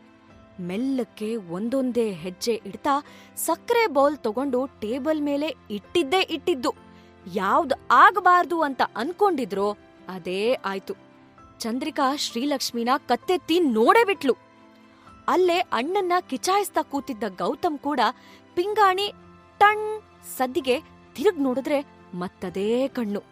ಅದೇ ಬಾಳೆ ಗಿಡಗಳ ಮಧ್ಯ ಕಂಡಿತ್ತಲ್ಲ, ಅದೇ ಮಿಂಚ್ಗಣ್ಣು. ಮೈಯಲ್ಲಿ ಮಿಂಚಿನ ಸಂಚಾರ. ಆ ಕಡೆ ಬಹದ್ದೂರ್ ಗಂಡಾಗಿ ಕಾಲಿಟ್ಟಿದ್ದ ಅಣ್ಣನ್ ಮನ್ಸಲ್ಲಿ ಏನ್ ನಡೀತಿತ್ತೋ ಗೊತ್ತಿಲ್ಲ. ಆದ್ರೆ ತಮ್ಮ ಗೌತಮ್ ಮಾತ್ರ ಶ್ರೀಲಕ್ಷ್ಮಿ ಕಣ್ಕೊಳ್ದೊಳಗೆ ದಪ್ಪನೆ ಕಾಲ್ ಜಾರಿ ಬಿದ್ದಿದ್ದ. ಇತ್ತ ಚಂದ್ರಿಕಾ ಇನ್ನೇನ್ ಕೇಳೇ ಬಿಡ್ತಾರೆ ಅನ್ಕೊಂಡ ಚಾಲಾಕಿ ಸಹಜ ಕೂಡ್ಲೆ ತಡಬಡಾಯಿಸಿ, ನಿಮ್ ಕಾಫಿಗೆ ಸಕ್ರೆ ಎಷ್ಟ್ ಹಾಕ್ಲಿ ಅಂತ ಕೇಳಿ ಅವ್ರ ಗಮನ ತನ್ ಕಡೆ ತಿರುಗ್ಸೋಕೆ ಟ್ರೈ ಏನೋ ಮಾಡಿದ್ಲು. ಆದ್ರೆ ಅದಾಗ್ಲೇ ನಾಲ್ಗೆ ತುದಿಗ್ ಬಂದಿದ್ ಪ್ರಶ್ನೆನ ಕೇಳ್ದೆ ಬಿಡ್ತಾಳ ಚಂದ್ರಿಕಾ? ಅದ್ಯಾರ್ ಹುಡ್ಗಿ? ಚಂದ್ರಿಕಾ ಪ್ರಶ್ನೆ ಬ್ರಹ್ಮಾಸ್ತ್ರದ ಹಾಗೆ ಸೀದಾ ಬಂದು ಕಲಾವತಿ ಎದೆಗೆ ನಾಟಿತ್ತು. ಆ ಕಡೆ ಪ್ರಶ್ನೆನ ತಪ್ಪಿಸ್ಬಿಡ್ತೀನಿ ಅನ್ನೋ ಧೈರ್ಯದಿಂದ ಸಹಜ ಸ್ಪೂನ್ ತುಂಬಾ ಸಕ್ಕರೆ ತೆಗೆದು ಚಂದ್ರಿಕಾ ಕಾಫಿಗೆ ಸುರ್ದೇ ಬಿಡೋದಕ್ಕೆ ರೆಡಿಯಾಗಿದ್ಲು.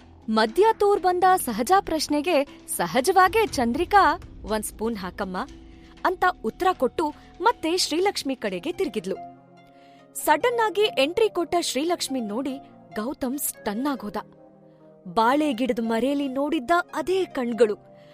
ಆಗ್ಲೇ ಅನ್ಕೊಂಡೆ ಕಣ್ಣೆ ಇಷ್ಟು ಚಂದ ಇದ್ರೆ ಇನ್ ಹುಡುಗಿ ಹೆಂಗಿರ್ಬೋದು ಅಂತ. ಇವಳು ನಾನ್ ಇಮ್ಯಾಜಿನ್ ಮಾಡಿದ್ದಕ್ಕಿಂತಾನೂ 3 ಪಟ್ಟು ಹೆಚ್ಚೇ ಸುಂದ್ರಿ ಅನ್ಕೊಂಡ. ಶ್ರೀಲಕ್ಷ್ಮಿ ನೋಟಾನೂ ಅವನ್ ಕಡೆ ಹೋಯ್ತು. ಆದ್ರೆ ಟೆನ್ಷನ್ನಲ್ಲಿ ಹೆಚ್ಚಿಗೆ ಗಮನ ಕೊಡಕ್ಕಾಗ್ಲಿಲ್ಲ. ಬೆನ್ ತಿರುಗಿಸಿ ಹೊರಟಿದ್ದ ಶ್ರೀಲಕ್ಷ್ಮಿಗೆ ತಾನು ಸಣ್ಣ ತಪ್ಪನ್ನ ಸರಿ ಮಾಡಕ್ ಹೋಗಿ ದೊಡ್ಡ ತಪ್ಪೇ ಆಗ್ಬಿಡ್ತಾ ಅಂತ ಭಯ ಆಯ್ತು. ಮುಂದೆ ಹೋಗೋದಕ್ಕೂ ಆಗದೆ, ಕಣ್ಣೆತ್ತಿ ನೋಡೋಕ್ಕೂ ಆಗದೆ ವಿಚಿತ್ರ ಸಂಕಟದಲ್ಲಿ ಅಲ್ಲೇ ಶಿಲೆ ಹಾಗ್ ನಿಂತ್ಬಿಟ್ಲು. ಈ ಹುಡುಗಿ ಯಾರು? ಚಂದ್ರಿಕಾ ಕಾಫಿಗ್ ಬಿದ್ದ ಸಕ್ರೆನ ಸ್ಪೂನಲ್ಲಿ ಕಲಕ್ತಾ ಮತ್ ಕೇಳಿದ್ರು. ಉಗುಳ್ ನುಂಗ್ಕೊಂಡು ಏನೂ ಆಗ್ಲೇ ಇಲ್ಲ ಅನ್ನೋ ಥರ ನಡ್ಸೋಕೆ ಟ್ರೈ ಮಾಡ್ತಾ ಕಲಾವತಿ ಪಕ್ಕನೆ ಬಾಯ್ ಹಾಕಿ, ಯೋಳಾ ಅದು ಇವತ್ತು ಸ್ವಲ್ಪ ಹೆಚ್ಚೆ ಕೆಲ್ಸ ಇತ್ತಲ್ಲ, ಅದಕ್ಕಾಗಿ ಇವಳನ್ನ ಕರ್ಸ್ಕೊಂಡ್ವಿ ಅಂತ ಹೇಳ್ತಾ ಇದ್ದ ಹಾಗೆ ಶ್ಯಾಮರಾಯರು ಇನ್ನೇನಾದ್ರೂ ಮಾತು ಕಲಾವತಿ ಬಾಯಿಂದ ಬಂದ್ಬಿಟ್ರೆ ಅನ್ನೋ ಭಯದಲ್ಲಿ ಆಕೆ ಮಾತನ್ನ ಅಲ್ಲೇ ತುಂಡರ್ಸಿ, ಇವಳು ನಮ್ ದೊಡ್ಡ ಮಗಳು ಶ್ರೀಲಕ್ಷ್ಮಿ ಅಂತ ಗಟ್ಟಿಯಾಗಿ ಹೇಳಿದ್ರು. ರಾಯರ್ ಉತ್ತರ ಕೇಳಿ ಎಲ್ರಿಗೂ ಶಾಕ್ ಆಯ್ತು. ನಿಮ್ ದೊಡ್ಡ ಮಗಳು ಅಂದ್ರೆ? ಸಹಜ ಹಾಗಾದ್ರೆ ದೊಡ್ಡೋಳಲ್ವಾ? ನಮ್ಗೆ ಈ ವಿಷಯ ಗೊತ್ತೇ ಇರ್ಲಿಲ್ಲ, ನಿಮ್ಗೊಬ್ಳು ದೊಡ್ಡ ಮಗಳು ಇದ್ದಾಳೆ ಅಂತ ಅಂದ್ರು ಚಂದ್ರಿಕಾ. ಕಲಾವತಿಗೆ ಆಗ್ ಬಂದ ಸಿಟ್ನಲ್ಲಿ ಆ ಕ್ಷಣ ಏನ್ ಮಾಡ್ಬೇಕು ಅಂತಾನೆ ತಿಳಿದೆ ತನ್ ಗಂಡನ್ ಕಡೆ ಬಾಗಿ, ನೀವೊಮ್ಮೆ ಸುಮ್ನೆ ಕೂರ್ತೀರಾ? ನಾ ಹೆಂಗಾದ್ರೂ ಇದನ್ನ ಸರಿ ಮಾಡೋಣ ಅನ್ಕೊಂಡ್ರೆ ನೀವಿನ್ನೂ ಗಬ್ಬೆಬ್ಬಿಸ್ತಿದೀರಿ ಅಂತ ಗುಟ್ಟಾಗ್ ಹೇಳಿದ್ಲು. ಆದ್ರೆ ಇದ್ಯಾವುದನ್ನು ತಲೆಗ್ ಹಾಕೊಳ್ದ ರಾಯರು ಎದ್ ನಿಂತು ಅವ್ರೆದ್ರು ಕೈ ಮುಗ್ದು, ದಯವಿಟ್ಟು ನಮ್ಮನ್ನ ಕ್ಷಮಿಸ್ಬಿಡಿ, ನಾವು ನಿಮ್ಮಿಂದ ದೊಡ್ಡ ವಿಚಾರನೇ ಮುಚ್ಚಿಟ್ವಿ. ಶ್ರೀಲಕ್ಷ್ಮಿ ನಮ್ ದೊಡ್ಡ ಮಗಳು, ಅವಳ ಮದ್ವೆ ಮೊದ್ಲೇ ಮಾಡ್ಬಿಡೋಣ ಅಂದ್ರೆ ಅವಳ ಜಾತಕದಲ್ಲಿ ಮಂಗಳ ದೋಷ ಇದೆ. ಅದ್ರ ಪ್ರಕಾರ 3 ವರ್ಷ ಮದ್ವೆ ಮಾಡಂಗಿಲ್ಲ. ಮಾಡಿದ್ರೂ ಆಕೆ ಗಂಡಂಗೆ ಪ್ರಾಣಕ್ಕೆ ಸಂಚಕಾರ ಬರಬಹುದು. ಇದು ಗೊತ್ತಾದ್ಮೇಲೂ ಮದ್ವೆ ಮಾಡೋದು ತಪ್ಪು. ಆದ್ರೆ ದೊಡ್ಡವಳ ಮದ್ವೆ ಆದ್ಮೇಲೇನೆ ಸಣ್ಣವಳ ಮದ್ವೆ ಮಾಡ್ವಾ ಅಂದ್ರೆ ಆಕೆಗೂ ವಯಸ್ ಮೀರ್ತದೆ. ಅವಳದ್ದಲ್ಲ ತಪ್ಪಿಗೆ ಇನ್ನೊಬ್ಬರ ಜೀವನ ಹಾಳ್ ಮಾಡೋದು ದೊಡ್ಡ ತಪ್ಪು ಅನ್ಕೊಂಡು ತಂಗಿಗೆ ಕಂಕಣ ಭಾಗ್ಯ ಕೂಡ್ ಬಂದ್ರೆ ಮಾಡ್ಬಿಡುವ ಅಂತ ಯೋಚಿಸಿದ್ವಿ. ದಯವಿಟ್ಟು ತಪ್ಪು ತಿಳ್ಕೊಬೇಡಿ, ನೀವಿದನ್ನ ಯಾವ್ತರ ತಗೋತೀರಿ ಅಂತ ಗೊತ್ತಿಲ್ಲ. ನಾವು ನಮಗ್ ತಿಳಿದದನ್ನ ಮಾಡ್ಬಿಟ್ವಿ. ಈ ವಿಚಾರ ಮೊದ್ಲೇ ಹೇಳದೆ ಇದ್ದಿದ್ದಕ್ಕೆ ಮಾತ್ರ ಕ್ಷಮೆ ಇರ್ಲಿ ಅಂತ ಎಲ್ಲವನ್ನ ವಿವರಿಸಿ ಕೈ ಮುಗಿದ್ರು. ಇದನ್ ಕೇಳಿದ್ ಕಲಾವತಿ ತಲೆ ಕೈ ಇಟ್ಟು ಕೂತ್ಬಿಟ್ಲು. ಒಂದ್ ಕ್ಷಣ ಏನ್ ಮಾಡೋದು ಅಂತಾನೆ ತಿಳಿಲಿಲ್ಲ. ಎಷ್ಟೊಳ್ಳೆ ಸಂಬಂಧ ಬಂದಿತ್ತು, ಈ ಅವಕಾಶನ ಕೈಯಾರೆ ಹಾಳ್ ಮಾಡ್ಕೊಂಡ್ಬಿಟ್ರಲ್ಲ ಅಂತ ಸಿಕ್ಕಾಪಟ್ಟೆ ಸಿಟ್ಟು ಬಂತು. ಕಣ್ಣಲ್ಲಿ ನೀರಿಳ್ದೇ ಬಿಡ್ತು ಅನ್ನೋ ಅಷ್ಟು ಬೇಜಾರಾಗಿ ಅಲ್ಲೇ ಯಾರ್ಗೂ ಗೊತ್ತಾಗದ ಹಾಗೆ ತನ್ನನ್ನ ತಾನು ಕಂಟ್ರೋಲ್ ಮಾಡ್ಕೊಂಡ್ಲು. ಅಲ್ಲೇ ಪಕ್ಕ ಸಕ್ರೆ ಬೌಲ್ ಹಿಡಿದು ಕೂತಿದ್ದ ಸಹಜಾಗಂತೂ ಇಲ್ಲಿ ಏನಾಗ್ತಾ ಇದೆ ಅಂತ ಅರಗ್ಸದೇ ಕಷ್ಟ ಆಯ್ತು. ಇಷ್ಟು ದಿನ ಡೌಟ್ ಇತ್ತು, ಈಗ ನಿಜ ಆಯ್ತು. ಈ ಅಪ್ಪಂಗ್ ಮಾತ್ರ ಶ್ರೀಲಕ್ಷ್ಮಿ ಅಂದ್ರೇನೆ ಇಷ್ಟ. ನಾನ್ ನೆಗದ್ ಬಿದ್ರೂನು ಚಿಂತೆ ಇಲ್ಲ ಅವ್ರಿಗೆ. ಅಕ್ಕಂಗೆ ಒಂಚೂರು ಏನೂ ಆಗ್ಬಾರ್ದು. ನಾ ಏನೆಲ್ಲಾ ಕನ್ಸ್ಕಂಡಿತ್ತೆ, ಈಗ ಎಲ್ಲ ಉಲ್ಟಾ ಹೊಡಿತು ಅಂತ ಮನ್ಸಲ್ಲೇ ಅನ್ಕೊಂಡ್ಲು. ಆ ಕಡೆ ಮೂಲೆಯಲ್ಲಿ ಶಾಕ್ ಹೊಡ್ಸ್ಕೊಂಡವ್ರ ಹಾಗೆ ನಿಂತಿದ್ದ ಶ್ರೀಲಕ್ಷ್ಮಿಗೆ ಮನ್ಸು ಭಾರವಾಗಿತ್ತು. ಕಣ್ಣೆತ್ತಿ ನೋಡೋಕೂ ಆಗದೆ ತಲೆ ತಗ್ಸಿ ನಿಂತವಳು ಕಣ್ ಮುಚ್ಕೊಂಡ್ಬಿಟ್ಟಿದ್ಲು. ತಾನ್ ನಂಬೋ ನೀಲಿಮಲೆ ಗುಡಿ ಲಕ್ಷ್ಮಿನ ಕಣ್ಮುಂದೆ ತಂದ್ಕೊಂಡ್ಲು. ದೇವ್ರೆ, ನನ್ನಿಂದ ಇದೇನಾಗೋಯ್ತು? ತಂಗಿ ಭವಿಷ್ಯ ಚೆನ್ನಾಗಿರ್ಲಿ, ನನ್ನಿಂದ ಒಂದ್ ಸಣ್ಣ ತಪ್ಪು ಆಗೋದ್ ಬೇಡ ಅಂತ ತಪ್ಪು ಸರಿಪಡ್ಸಕ್ ಹೋಗಿ ನಾನೀಗ ಅದಕ್ಕಿಂತಲೂ ದೊಡ್ಡ ತಪ್ಪೇ ಮಾಡ್ಬಿಟ್ನಲ್ಲ. ನನ್ ಕೈಲಿ ಮತ್ತೆ ಇನ್ನೊಂದ್ ತಪ್ಪು ಯಾಕ್ ಮಾಡಿಸ್ದೆ? ಯಾಕಾದ್ರೂ ಸಕ್ರೆ ಬೌಲು ಇಟ್ಬಿಡೋಣ ಅಂತ ನನಗನ್ಸ್ತು. ಅಯ್ಯೋ, ಒಮ್ಮೆ ಈ ತಪ್ಪಿಂದ ನನ್ ಬಚಾವ್ ಮಾಡು ತಾಯಿ ಅಂತ ಮನ್ಸಲ್ಲೇ ಕೈ ಮುಗಿದ್ಲು. ಆದ್ರೆ ಆ ಕಡೆ ಚಂದ್ರಿಕಾ, ನಮ್ಗೆ ಇಂಥ ಅನ್ಯಾಯ ಆಗ್ಬೋದು ಅಂತ ನಾವಂತೂ ಕನ್ಸ್ಮನ್ಸಲ್ಲೂ ಅನ್ಕೊಂಡಿರ್ಲಿಲ್ಲ. ಇಷ್ಟು ಒಳ್ಳೆ ಹೆಸರಿನ ಮನೆತನದ್ ನೀವು ನಮ್ಗೆ ಮೋಸ ಮಾಡ್ಬಿಟ್ರಿ ಅಂತಂದು ಎದ್ ನಿಂತ್ಲು. ಕಲಾವತಿಗೆ ಮೋಸ ಅನ್ನೋ ಪದದಿಂದ ಮಾತ್ರ ಎದೆಗೆ ಚೂರಿ ಹಾಕ್ದಂಗಾಯ್ತು. ಯಾವ ಕಾರಣಕ್ಕೂ ಬಿಟ್ಕೊಡಕ್ಕೆ ಅವಳು ಸಿದ್ಧ ಇರ್ಲಿಲ್ಲ.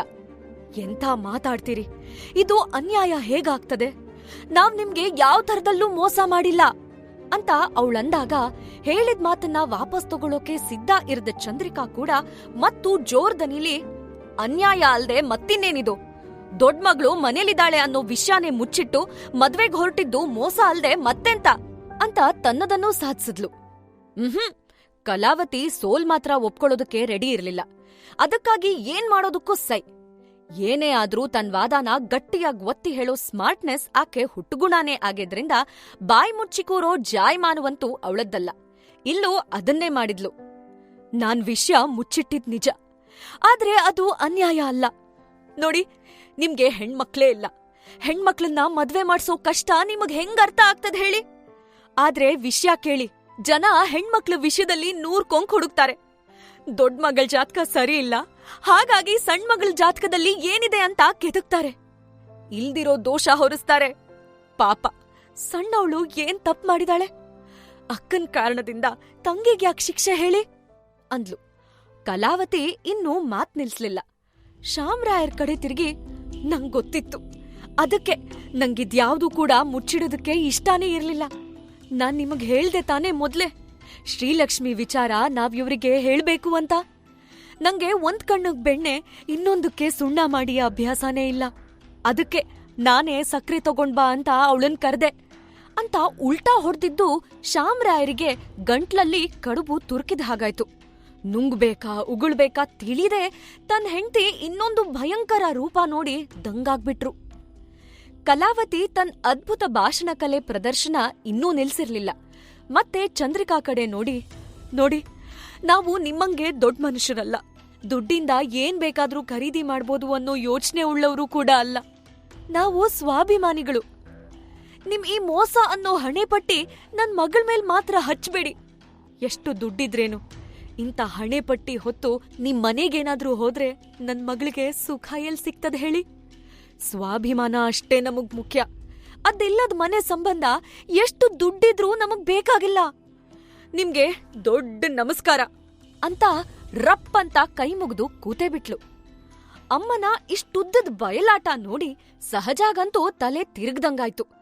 ಅಲ್ಲ, ಈ ಅಮ್ಮ ಹಿಂಗೆಲ್ಲ ಹೇಳಿ ಸಾಧ್ಸೋದಾದ್ರೂ ಏನು ಅಂತ ಅವಳಿಗೆ ಅರ್ಥನೇ ಆಗ್ಲಿಲ್ಲ. ಇಂಥದ್ದೆಲ್ಲ ಜ್ಞಾನೋದಯ ಅಮ್ಮಂಗಾಗಿದ್ ಯಾವಾಗ? ಇದೆಲ್ಲ ಯಾಕ್ ಮಾಡ್ತಿದ್ದಾಳೆ ಅಂತ ಅರ್ಥವಾಗದೆ ಕನ್ಫ್ಯೂಸ್ಡ್ ಆಗೋದ್ಲು. ಚಂದ್ರಿಕಾಗಂತೂ ಕಲಾವತಿ ಪ್ರವಚನ ಕೇಳಿ ಮಾತಾಡಕ್ಕೆ ಏನೂ ಉಳಿದಿಲ್ಲ ಅನ್ಸ್ತು. ತನ್ ಮಕ್ಳನ್ ನೋಡಿ, ಏನ್ ಇನ್ನೂ ನೋಡ್ತಿದಿರಿ, ಹೊರಡೋನ ನಡಿರಿ ಅಂತ ಕೂತಲ್ಲಿಂದ ಎದ್ಲು. ಚಂದ್ರಿಕಾ ಹೊರಟಿದ್ ನೋಡಿ ಕಲಾವತಿಗಂತೂ ತನ್ ಸ್ವಾಭಿಮಾನದ ಭಾಷಣ ಖಂಡಿತ ಫಲ ಕೊಡ್ಬೋದು ಅನ್ನೋ ಕೊನೆ ಆಸೆನೂ ಕುಸ್ತು ಬಿದ್ದಂಗಾಯ್ತು. ಕೊನೆಗೆಸ್ದ ಕಲ್ಲಾದ್ರೂ ಹಣ್ಣನ್ನ ಬೀಳ್ಸೇ ಅಂತ ಲೆಕ್ಕಾಚಾರ ಹಾಕಿದ ಅವಳಿಗೆ ಕಲ್ಲು ರಿವರ್ಸ್ ಹೊಡೆದು ತನ್ ತಲೆ ಮೇಲೇನೆ ಬೀಳತ್ತೆ ಅನ್ಕೊಂಡಿರ್ಲಿಲ್ಲ. ಕಂಡ ಕನಸೆಲ್ಲ ಕಣ್ಣೆದುರೇ ನುಚ್ ನೂರಾಗ್ ಹೋಗೋದ್ ಕಂಡು ಹೆತ್ ಕರುಳು ಚುರುಕ್ಕಂತು. ದೇವ್ರೇ, ಈ ಸಂಬಂಧ ಮಾತ್ರ ಕೈ ತಪ್ಪದ ಹಾಗ್ ಮಾಡ್ಬಾರ್ದಾ ಅಂತ ಮನ್ಸಲ್ಲೇ ದೇವ್ರಿಗೆ ಕೈ ಮುಗಿದ್ಲು. ಇನ್ನು ಅಲ್ಲೇ ನಿಂತಿದ್ದ ಶ್ರೀಲಕ್ಷ್ಮಿ ಕಣ್ಣಿಂದ ಮಾತ್ರ ಧಾರಾಕಾರವಾಗಿ ನೀರ್ ಹರಿತಿತ್ತು. ತನ್ನಿಂದಾಗಿ ಎಷ್ಟು ದೊಡ್ಡ ಅನಾಹುತ ಆಗ್ಬಿಡ್ತು ಅಂತ ಅವಳಿಗೆ ತುಂಬಾ ದುಃಖ ಆಗಿತ್ತು. ತನ್ನಿಂದ ತನ್ ತಂಗಿ ಜೀವನಕ್ಕೆ ಯಾವ ತೊಂದ್ರೆನೂ ಆಗ್ಬಾರ್ದು ಅನ್ಕೊಂಡ್ಲೋ, ಅದೇ ಆಗಿದ್ ನೋಡಿ ಆಕೆಗೆ ಅಳು ಬಂದಿತ್ತು. ತಗ್ಸಿದ ತಲೆನ ಇನ್ನೂ ಮೇಲೆತ್ತು ಧೈರ್ಯ ಬಂದಿರ್ಲಿಲ್ಲ. ಗೌತಮ್ಗೆ ಶ್ರೀಲಕ್ಷ್ಮಿ ಮುಖ ನೋಡಿ ಕರುಳು ಕಿತ್ತು ಬಂದಂಗಾಯ್ತು. ಮೊದಲ್ನೇ ಸಲ ಅವಳನ್ ನೋಡ್ದಾಗ್ಲೇ ಅವನಲ್ಲಿ ಹೇಳ್ಕೊಳೋಕ್ ಆಗದಿರೋ ಭಾವನೆ ಹುಟ್ಕೊಂಡಿತ್ತು. ಅವನ್ಗೆ ಅವಳ ಪರವಾಗಿ, ಅವಳ ಮನೆಯವ್ರ ಪರವಾಗಿ ಮಾತಾಡೋ ಮನಸ್ಸೇನೋ ಇತ್ತು. ಆದ್ರೆ ಹಾಗೇನಾದ್ರೂ ಮಾಡಿದ್ರೆ ತನ್ನಮ್ಮ ಖಂಡಿತ ಸುಮ್ನಿರಲ್ಲ ಅನ್ಕೊಂಡು ಹೆಲ್ಪ್ಲೆಸ್ ಆಗ್ ಕೂತಿದ್ದ. ಎಲ್ಲಾ ಬಾಗ್ಲು ಮುಚ್ಚಿದಾಗ ಕೆಲವೊಮ್ಮೆ ಪವಾಡ ನಡೆಯುತ್ತೆ ಅಂತಾರಲ್ಲ, ಇಲ್ಲೂ ಹಾಗೇ ಆಯ್ತು. ಚಂದ್ರಿಕಾ ನಡೀರಿ ಅಂತ ತನ್ ಮಕ್ಕಳ ಜೊತೆ ಎದ್ದು ಹೊರಟಿದ್ದೇನೋ ಆಗಿತ್ತು. ಆದ್ರೆ ಕೃಷ್ಣರಾವ್ ಮಾತ್ರ ಅಲ್ಲೇ ನಿಂತ್ರು. ಅಷ್ಟೇ ಅಲ್ಲ, ಉಳಿದವ್ರನ್ನ ನಿಲ್ಲೋದಕ್ಕೆ ಕಣ್ಸನ್ನೆ ಮಾಡಿದ್ರು. ನೋಡಿ, ನಾವು ಬಿಸ್ನೆಸ್ ಮಾಡೋರು. ನಮ್ಗೆ ಪ್ರಾಮಾಣಿಕತೆ ಅನ್ನೋದು ತುಂಬಾ ಮುಖ್ಯ. ಅದು ನಮ್ ಕೆಲ್ಸದ ವಿಷಯದಲ್ಲಾಗಿರ್ಬಹುದು ಅಥವಾ ನಮ್ ಸಂಬಂಧದಲ್ಲಾದ್ರೂ ಆಗಿರ್ಬಹುದು. ಇಲ್ಲೂ ಹಂಗೇನೆ, ನಾವು ಬಯಸೋದು ಅದೇ ಪ್ರಾಮಾಣಿಕತೆನ. ನಮ್ ಮನೆಗೆ ಸೊಸೆಯಾಗ್ ಬರೋ ಮನೆಯವರು ಪ್ರಾಮಾಣಿಕವಾಗಿರ್ಬೇಕು ಅಂತ ಆಸೆ. ಹಣವಂತರೋ ದೊಡ್ಡ ಮನೆತನನೋ ನಮ್ಗೆ ಬೇಕಾಗಿರ್ಲಿಲ್ಲ. ನೀವೀಗ ಪ್ರಾಮಾಣಿಕವಾಗಿ ಹೇಳಿದ್ ಮಾತ್ರ ನಂಗೆ ಖುಷಿಯಾಯ್ತು. ಹಾಗಾಗಿ ಇದನ್ನ ಇಲ್ಲೇ ಬಿಟ್ಟು ವಿಷಯ ಮುಂದುವರ್ಸೋಣ ಅಂದ್ರು ಕೃಷ್ಣರಾವ್. ಕಲಾವತಿಗೆ ಹೋದ್ ಜೀವ ಮತ್ತೆ ಬಂದಂಗಾಯ್ತು. ಚಂಡಮಾರುತ ಅಪ್ಪಳಿಸಿ ಶಾಂತವಾಗೋ ಹಂಗೆ ಒಮ್ಮೆಗೆ ರಿಲ್ಯಾಕ್ಸ್ ಆಯ್ತು. ಕೊನೆ ಕ್ಷಣದಲ್ಲಿ ನಿಜಕ್ಕೂ ಪವಾಡಾನೇ ನಡೀತು ಅನ್ಕೊಂಡ್ ಕೂತ್ಕೂಡ್ಲೆ ಹಿಂದೆನೆ ಅಕ್ಷಯ್, ಗೌತಮ್ ಕೂಡ ವಾಪಸ್ ಬಂದು ಬೆಂಚಲ್ ಕೂತ್ಕೊಂಡ್ರು. ತಾನೇನ್ ಮಾಡ್ಬೇಕು ಅಂತಿದ್ದೆ ಅದನ್ನ ಅಪ್ಪಾನೇ ಮಾಡಿದ್ ನೋಡಿ ಗೌತಮ್ಗಂತೂ ತುಂಬಾ ಖುಷಿ ಆಯ್ತು. ಎಲ್ಲ ಮತ್ತೆ ಒಳ್ಳೇದಾಗ್ತಿದೆ ಅಂತ ಗಮನಿಸಿದ ಕಲಾವತಿ, ಹೌದೌದು, ನಿಮ್ ಮಾತು ಸರಿಯಾಗಿದೆ. ಕೊನೆ ಪಕ್ಷ ನಿಮ್ ಮನೇಲಿ ಪ್ರಾಮಾಣಿಕತೆಗೆ ಬೆಲೆ ಇದೆ ಅನ್ನೋದನ್ನ ತೋರ್ಸ್ಕೊಟ್ರಿ. ಮುಂದೆ ನಮ್ ಮಗಳು ಗೌರವದಿಂದ ನಿಮ್ ಮನೇಲಿ ಬದುಕ್ತಾಳೆ ಅಂತ ನಾವು ನೆಮ್ಮದಿಯಾಗಿರ್ಬಹುದು ಅಂದ್ಲು. ಶಾಮ್ರಾಯರ್ಗಂತೂ ಇದೇನಾಗ್ತಿದೆ ಅಂತ ಅರ್ಥನೇ ಆಗ್ದೆ ಸುಮ್ನೆ ನಿಂತೇ ಇದ್ರು. ಅಷ್ಟ್ರಲ್ಲಿ ಕಲಾವತಿನೇ ಸಂಭ್ರಮದಿಂದ, ಮಕ್ಕಳು ಬೇಕಾದ್ರೆ ಮಾತಾಡ್ಕೊಂಡ್ ಬರ್ಲಿ ಅಲ್ವಾ ಅಂದ್ಲು. ಚಂದ್ರಿಕಾ ಕೂಡ ಖಂಡಿತ ಅಂತಂದು ಅಕ್ಷಯ್ನ ಕರ್ದು, ಹೋಗಿ ಮಾತಾಡ್ಕೊಂಡ್ ಬನ್ನಿ. ಹಾ ಗೌತಮ್, ನೀನು ಬೇಕಾದ್ರೆ ಅಣ್ಣನ್ ಜೊತೆ ಹೋಗು ಅಂದ್ಲು. ಈ ಕಡೆ ಕಲಾವತಿನೂ ಮಗಳ ಮುಖ ನೋಡಿ, ಸಹಜ ಹೋಗು, ಶ್ರೀಲಕ್ಷ್ಮಿನೂ ಜೊತೆ ಕರ್ಕೊಂಡ್ ಹೋಗು ಅಂದ್ಲು. ಗೌತಮ್ ಮನ್ಸಲ್ಲೇ, ಹುಡ್ಗಿನ್ ನೋಡಕ್ ಬಂದ್ರೆ ಅವ್ರಿಬ್ಬರನ್ನ ಮಾತ್ರ ಮಾತಾಡೋಕೆ ಕಳ್ಸೋ ಹಾಗಿಲ್ಲ ಅನ್ನೋ ಪದ್ಧತಿಯಿಂದ ತನಗಂತೂ ಹೆಲ್ಪ್ ಆಗ್ತಿದೆ ಅಂತ ಅನ್ಕೊಂಡ. ಹೊರಗಡೆ ಅಂಗಳಕ್ ಬಂದಾಗಿತ್ತು. ಹೋಗೋದೆಲ್ಗೆ ಅಂತ 4 ಜನ ಮುಖ ನೋಡ್ಕೊಂಡ್ರು. ಸಹಜಾನೇ, ಬನ್ನಿ ತೋಟದ ಕಡೆಗೆ ಹೋದ್ರಾಯ್ತು ಅಂತ ತಾನೇ ಆ ಹುಲ್ಲಿನ ಮಧ್ಯೆ ಇದ್ದ ಸಪೂರ ದಾರಿ ಬಳಸಿ ಮುಂದೆ ಹೋದ್ಲು. ಹಿಂದಿಂದೆ ಅಕ್ಷಯ್ ಹೋದ. ಅಕ್ಷಯ್ ಹಿಂದೆ ಶ್ರೀಲಕ್ಷ್ಮಿನೂ ಹೊರಟ್ಲು. ಶ್ರೀಲಕ್ಷ್ಮಿ ಹಿಂದಿದ್ದ ಗೌತಮ್ ಮಾತ್ರ ಒಂದ್ ಕ್ಷಣ ಅಲ್ಲೇ ನಿಂತು, ಅರೆ ನೀವೆಲ್ ಹೊರಟ್ರಿ ಅಂದ. ಮುಂದೆ ತಲೆ ಬಗ್ಸಿ ಹೊರಟಿದ್ದ ಶ್ರೀಲಕ್ಷ್ಮಿ ಒಮ್ಮೆಲೆ ಹಿಂದಿಂದ ಬಂದ್ ಮಾತ್ ಕೇಳಿ ನಿಂತ್ಬಿಟ್ಲು. ಅದೇ ಅವ್ರ ಜೊತೆಗೆ ಚಿಕ್ಕಮ್ಮ ಹೇಳಿದ್ರಲ್ಲ ಜೊತೆಗ್ ಹೋಗಂತ ಅಂದ್ಲು. ನೀವೊಳ್ಳೆ, ಅವ್ರು ಹೋಗಿ ಅಂದ್ರಂತೆ, ನೀವು ಹಿಂದಿಂದೆ ಹೊರಟ್ರಂತೆ. ಗೌತಮ್ ಜೋರಾಗ್ ನಕ್ಬಿಟ್ಟ. ಶ್ರೀಲಕ್ಷ್ಮಿಗೆ ಅರ್ಥವಾಗ್ದೆ ಹಾಗೆ ಅಲ್ಲೇ ನಿಂತ್ಬಿಟ್ಲು. ಗೌತಮ್ ಅವಳು ಮುಗ್ಧ ನೋಟಕ್ಕೆ ಬೆರಗಾಗಿ ಅವಳನ್ನೇ ನೋಡ್ತಾ ನಿಂತ್ಬಿಟ್ಟ.